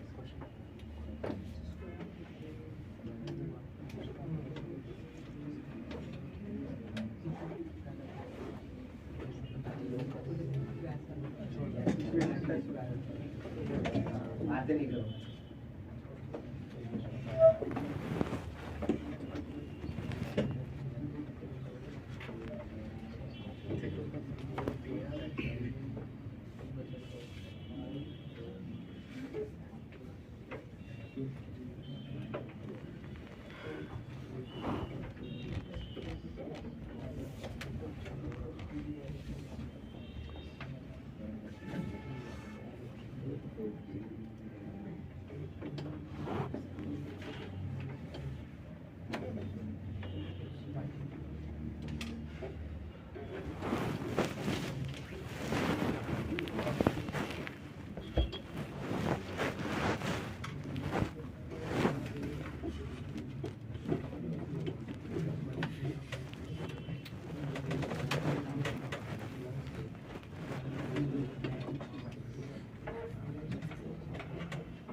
रास्ता तो सबको समझ में आ रहा है, करना क्या है। x को y किसको माने हो, b को। इसका कंडीशन क्या है, ba plus bb equal to, तो फिर करना क्या है इसमें, एडिशन फॉर्मूला लगा देंगे। लेकिन फिर दिक्कत क्या है भाई, स्क्वायर रूट हटाना। स्क्वायर कर दे दोनों साइड, एक रूट उधर ले जाओ उसके बाद स्क्वायर करो। अगर दोनों को एक तरफ रख के करोगे तो फिर नहीं होगा, वैसे भी 2 बार करना पड़ेगा, लेकिन ज्यादा कॉम्प्लिकेटेड हो जाएगा। एक स्क्वायर रूट उधर ले जाओ फिर स्क्वायर करो, दोनों को एक तरफ रख के करोगे तो जल्दी नहीं आएगा, फिर फंस जाओ।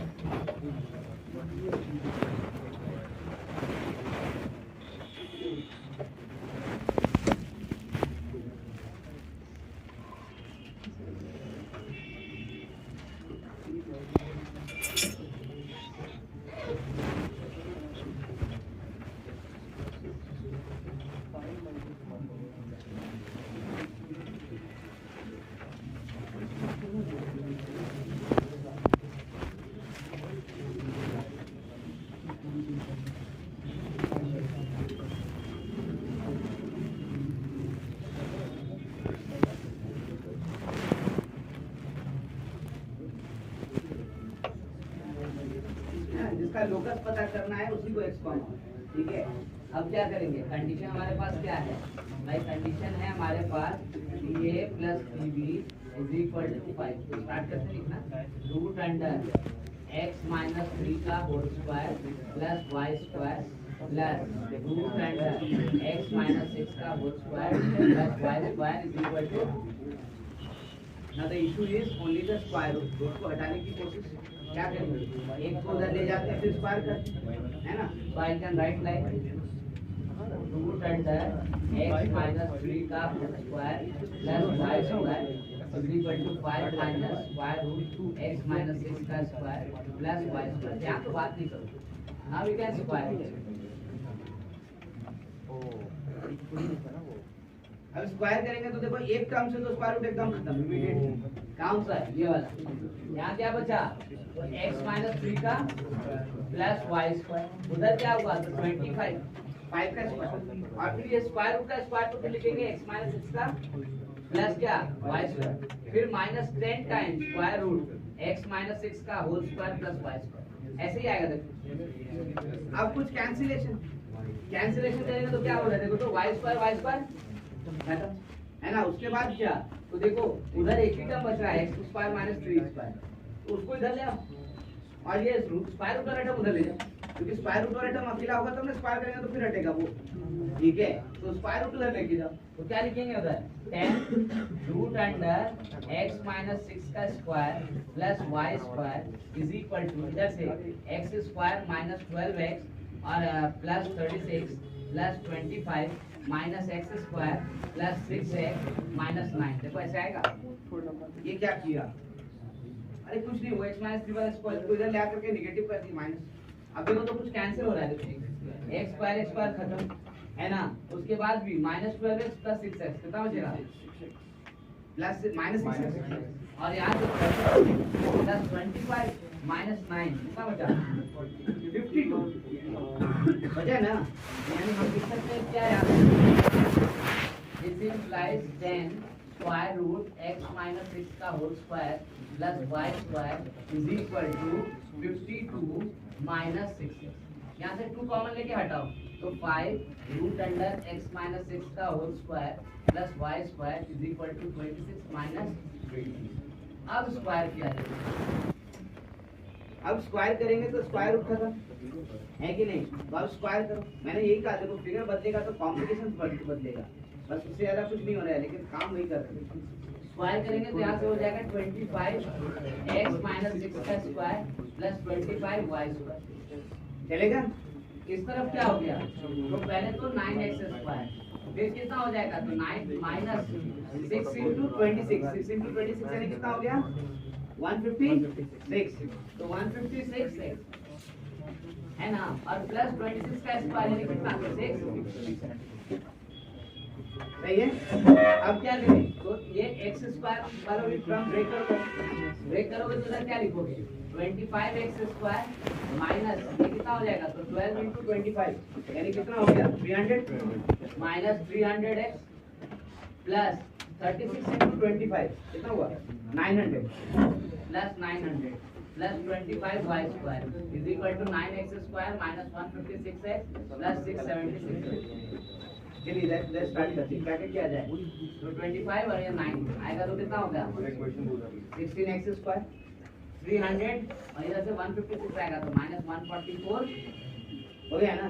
उसके बाद प्लस 25 y स्क्वायर और यहाँ से 900 माइनस 7 कितना है 676 कितना हो गया 224।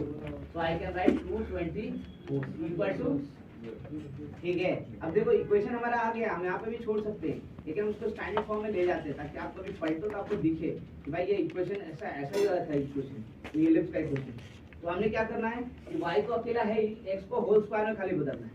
तो x को होल स्क्वायर में बदलने के लिए क्या करेंगे, तो यहाँ से तो 16 पहले कॉमन लोगे, 16 कॉमन लोगे तो यहाँ से क्या बचेगा, यहाँ बच जाएगा x स्क्वायर, यहाँ बच जाएगा कितना 9x।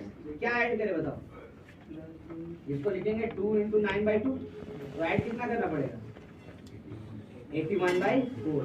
चलो अगला स्टेप में करते हैं, यहाँ पे अभी कुछ नहीं, हम ऐसे ही लिख देते हैं, नहीं तो कंफ्यूजन हो जाएगा क्या हो गया। हम यहाँ से लिख रहे हैं, देखो 16 यहाँ से हो जाएगा x square minus 2 into 9/2 plus कितना 81 तो बाहर क्या लिखोगे plus 25 square plus 224 minus 16 into 81/4 is equal to 16 भी होगा ना उसमें मल्टीप्लाई। अब बताओ जरा सा, यहाँ से ये तो होल स्क्वायर में कन्वर्ट हो गया ना, तो इसको होल स्क्वायर में कन्वर्ट कर लेते हैं 16 इंटू एक्स माइनस 9/2 का प्लस 25 स्क्वायर। यहाँ क्या बचा देखो 4 इंटू 81 यानी कितना होगा 300 तो 224 माइनस 324 कितना माइनस 100 तो उधर ले जाके कर देते हैं आ गया ना। अब देखो तो 100 से डिवाइड भी कर देते हैं, 100 से डिवाइड करेंगे तो ये हो जाएगा x माइनस 9/2 का होल स्क्वायर बाई कितना हो गया तो 25/4 plus y square by 4 equal to. आप यहाँ भी छोड़ दो तो चल जाएगा काम, यहाँ भी छोड़ दो तो चल जाएगा काम, लेकिन वहाँ नहीं छोड़ रहा, यहाँ तक छोड़ सकते हो यहाँ पर, ठीक है। लेकिन लोकस पता करना है तब ना, अगर आपको रिलेट करना है कि भाई क्या चीजें कैसे है तो यहाँ तक आना, ठीक है। आई कैन शो यू कि भाई हर यहाँ पे जितना भी कर्व पड़ेगा सब लोकस ही निकाल रहे हैं, and that is nothing but relation between x and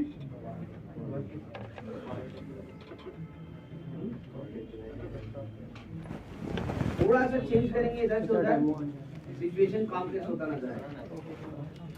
calculation control करना सबसे ज्यादा जरूरी है, और अलजेब्रा इसलिए पहले पढ़ाया गया है ताकि कैलकुलेशन का दिक्कत ना हो।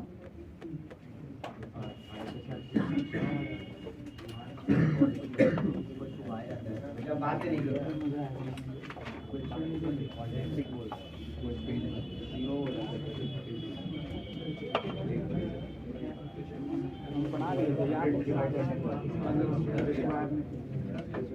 इस फॉर्मेट में इसलिए छोड़े, ध्यान दो, इस फॉर्मेट में इसलिए छोड़े हैं क्योंकि जब आप पलटोगे बुक को कि भाई इलिप्स क्या होता है, आपने बोला इलिप्स क्या होता है, इसी फॉर्म में इसका इक्वेशन करना है x square by a square plus y square by b square equal to 1, ठीक है। जब तक ये फॉर्मेट दिखेगा नहीं तब तक आपने ऐसे लिखा है, ठीक है। इसलिए उस फॉर्म में ला करके उसको छोड़ेंगे। एक लास्ट क्वेश्चन लोकस पे दे रहे हैं ताकि स्ट्रेट लाइन अब हम लोग रिज्यूम करें, है ना, क्योंकि बिना इसकी बात हम लोग खत्म नहीं कर सकते, तो ये भी देख लो एक question.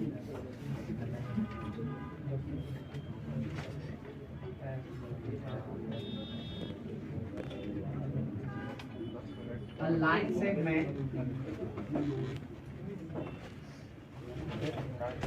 of length S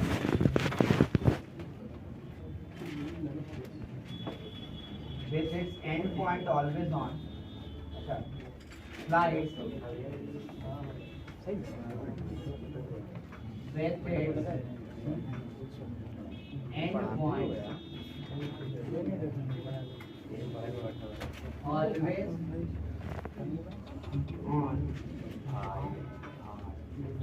x-axis and y-axis respectively. Then find the locus of its midpoint.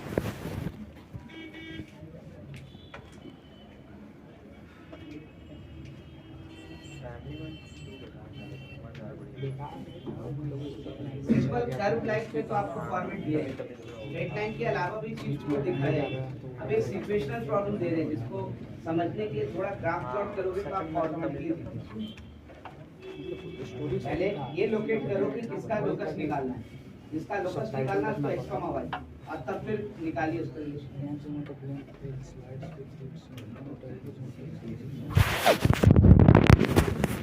बातें नहीं करो।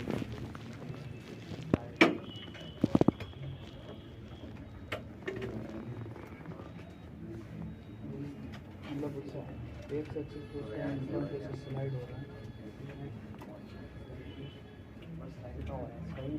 नहीं एक सेक्शन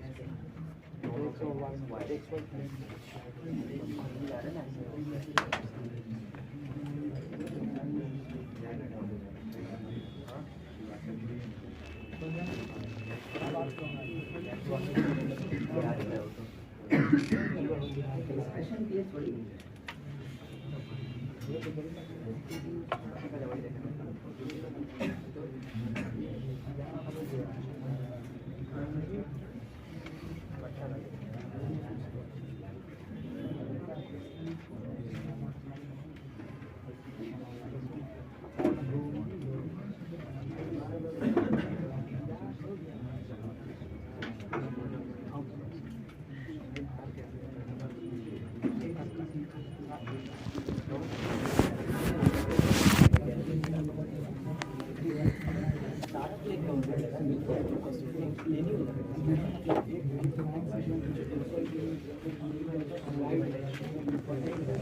अच्छा ध्यान दो, थोड़ा सा टाइम देखते हुए हम जल्दी इस पे चल रहे हैं क्योंकि कम से कम स्ट्रेट लाइन आज हम स्टार्ट करेंगे, निश्चित पार्ट कम से कम उसका बात समझाएंगे। नेक्स्ट क्लास में फिर फॉरवर्ड लेके हमको मूव ऑन कर देंगे तो लॉन्ग स्ट्रेट लाइन से।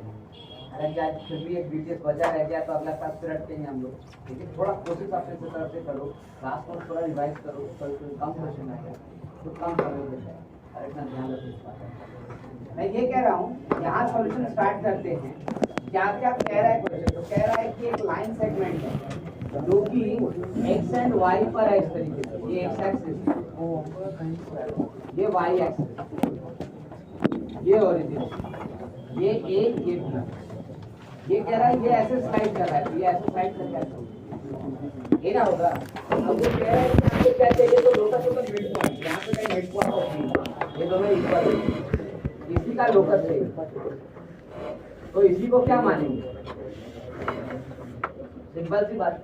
लेकिन अब एक्स वाई के बीच में रिलेशन भी तो निकालना है, खाली वाई मानने से थोड़ी हो जाता है। तो गिवन क्या है जरा सोच के देखो पहले, उसके बाद सोचेंगे दूसरे बात। हमको दिया हुआ है यहाँ पे, क्या दिया हुआ है बता दीजिए, ए बी का लेंथ दिया हुआ है ना, क्या दिया हुआ है, तो ए बी जो होगा वो एक्चुअली कितना दिया हुआ है, देखो तो ए दिया हुआ है।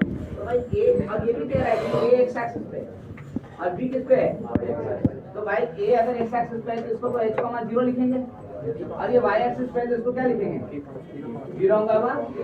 अच्छा ये 1:1 है, तब तो फिर x और y भी निकल गया ना, कैसे निकल गया बताओ जल्दी से, कैसे निकलेगा, x is equal to h plus 0/2 and y is equal to 0 plus k/2, ऐसे ही तो लिखेंगे। यानी यहाँ से हमको h का वैल्यू कितना आ गया, तो 2x, यहाँ से k का वैल्यू हमको कितना आ गया, तो है ना। अच्छा एक चीज वापस देखो, AB का लेंथ कितना दिया है, अरे AB का तो यहाँ से डिस्टेंस फॉर्मूला निकाल सकते हो, क्या लिख सकते हो बताओ, रूट अंडर क्या लिखेंगे, h square plus is equal to, यानी h square plus a square is equal to l square, यही गिवन इंफॉर्मेशन है, ठीक है। और हमारे x और y क्या मिला है, तो x का वैल्यू मिला है h/2, y का मिला है कितना, k/2। क्या करें, हमें रिलेशन तो निकालना था x और y में, कैसे निकलेगा, अरे इक्वेशन में 1 में डाल देते हैं, किसका वैल्यू x का, और तो पूरा इक्वेशन 1 किसमें चेंज हो गया, x और वही तो चाहिए, करेक्ट ना, l तो गिवन कांस्टेंट है, ठीक है ना। तो फिर 1 इंप्लाइज ऐसे लिखते, क्या लिखेंगे, तो 2x का होल स्क्वायर प्लस 2y का whole square is equal to l square, यानी x square plus y square is equal to l square by,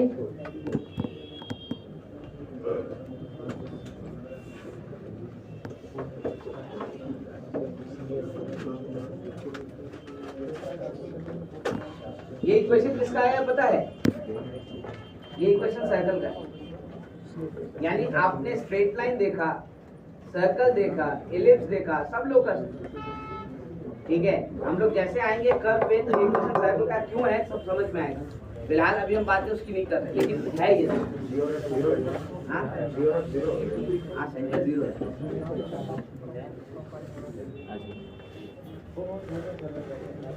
ठीक है। तो ये लोकस था ना,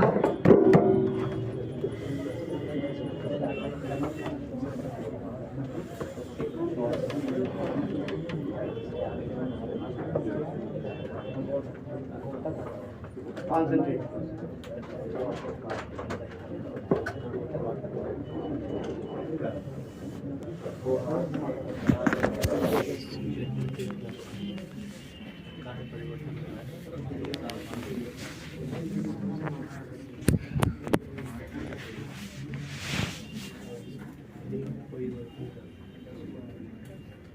अच्छा, हम कुछ हटा नहीं रहे, बात को समझो, बाद में नोट करते रहना सब कुछ। मैं कह रहा हूँ स्ट्रेट लाइन जब हम कह रहे हैं कर्व है तो भाई वो भी तो एक लोकस है, और अगर वो लोकस है स्ट्रेट लाइन जो आप ट्रेस कर रहे हो, अगर वो लोकस है तो कोई कंडीशन तो सेटिस्फाई कर रहा होगा नहीं। क्या कंडीशन सेटिस्फाई कर रहा होगा कि हम उसको स्ट्रेट लाइन बोल रहे हैं। तो बेसिक आइडिया यही कहता है कि अगर आप रास्ता सीधा रखते हैं तो स्ट्रेट लाइन बदल देते हैं तो क्या होता है, मतलब डायरेक्शन चेंज हुआ तो स्ट्रेट लाइन नहीं है, अगर डायरेक्शन चेंज नहीं हुआ तो क्या है वो, है ना।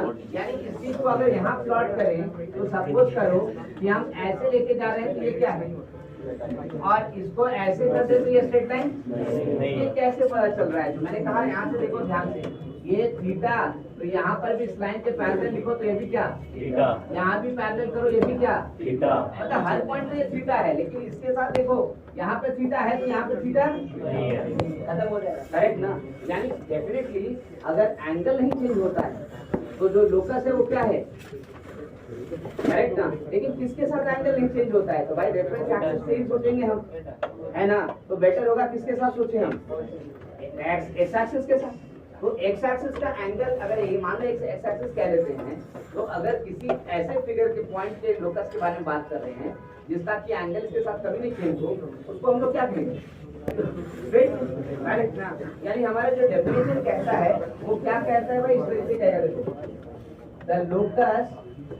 the locus of a point such that its inclination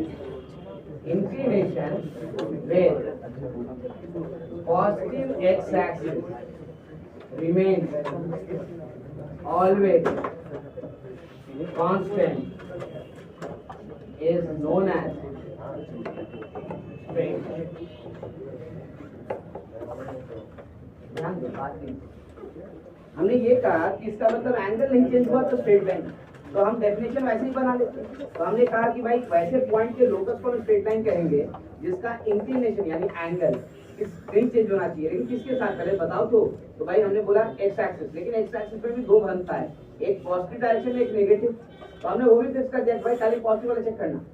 इसलिए हमने क्या बोला, inclination with positive x axis does not change, remains always constant is known as straight line। समझ में आता है। लेकिन बात ये है कि इसका मतलब अब स्ट्रेट लाइन के इक्वेशन के लिए आपको एंगल चाहिए होगा। एंगल कभी भी हम अकेले तो देते नहीं, उसके साथ क्या लगा देते हैं, तो कोई ना कोई ट्रिग्नोमेट्रिक रेशियो, ठीक है, ट्रिग्नोमेट्रिक रेशियो लगा करके यहाँ पे इंफॉर्मेशन दिया जाए। तो हमने बोला देखो sin theta cos theta restricted है, उसका रेंज -1 से +1 होता है, लेकिन tan थीटा का रेंज पूरा रियल नंबर, करेक्ट ना। तो बेटर क्या होगा कि इंफॉर्मेशन को कैसे दिया जाए, तो tan के टर्म में, तो हम लोग tan थीटा देंगे, करेक्ट ना। और tan थीटा को ही हम एक नाम भी देंगे, तो हम लोग बोलते हैं क्या, तो बोलते हैं स्लोप, करेक्ट ना। इसलिए स्ट्रेट लाइन में बनाने से पहले एक इंफॉर्मेशन हमको चाहिए and that is slope. Slope क्या बोलेंगे, तो देखो लिखेंगे if the straight line, ध्यान दो, if the straight line it makes an angle theta with positive x-axis, then tan theta is known as the slope of that line, denoted by m। ठीक है, मैं जो बात कर रही हूँ फिर कंफ्यूज हो गई बात क्या है ना, इसलिए मैं दोनों बात को समझूं। मैंने कहा कि जब एंगल इतना इंपॉर्टेंट है, स्ट्रेट लाइन उसी पर डिफाइन हुआ है, तो सबसे पहले तो उसको कैसे मिलेगा इन्फॉर्मेशन वो समझना है। हमने बोला ट्रिग्नोमेट्रिक रेशियो तो बिना तो देते नहीं एंगल, तो ट्रिग्नोमेट्रिक रेशियो tan लगा दिया, अब लगा दिया तो उसको एक नाम भी रख दिया, क्यों, तो हमने नाम रखा है स्लोप। क्यों, तो देखो ना एंगल चेंज करो तो उसका स्लोप चेंज होगा ना, तो इस कारण से उसका नाम स्लोप रखा है। हम क्या बोल रहे हैं कि स्लोप होता क्या है स्ट्रेट लाइन का, तो ये straight line makes an angle theta with positive x axis. ध्यान रखना पॉजिटिव एक्स एक्सिस का जो एंगल बना रहा है उसके बारे में बात करें, अगर पॉजिटिव एक्स एक्सिस का एंगल थीटा बना रहा है तो tan थीटा को ही हम लोग क्या कह रहे हैं, स्लोप ऑफ इट, करेक्ट ना, तो उसका स्लोप हो गया। यानी आपको tan थीटा दिया जाएगा, थीटा नहीं मिलेगा, यानी स्लोप ऑफ अ लाइन में, ठीक है ना। अब एक इशू और खड़ा हो रहा है कि भाई आपको सिर्फ स्लोप दे दिया जाए तो स्ट्रेट लाइन आप क्या बना सकते हो, तो बोले 100% स्ट्रेट लाइन तो बना ही लेंगे, आप स्लोप दो, थीटा पता चल गया, हम स्ट्रेट लाइन बना लेंगे। लेकिन इशू क्या खड़ा है, मैं जरा इसकी बात करूं,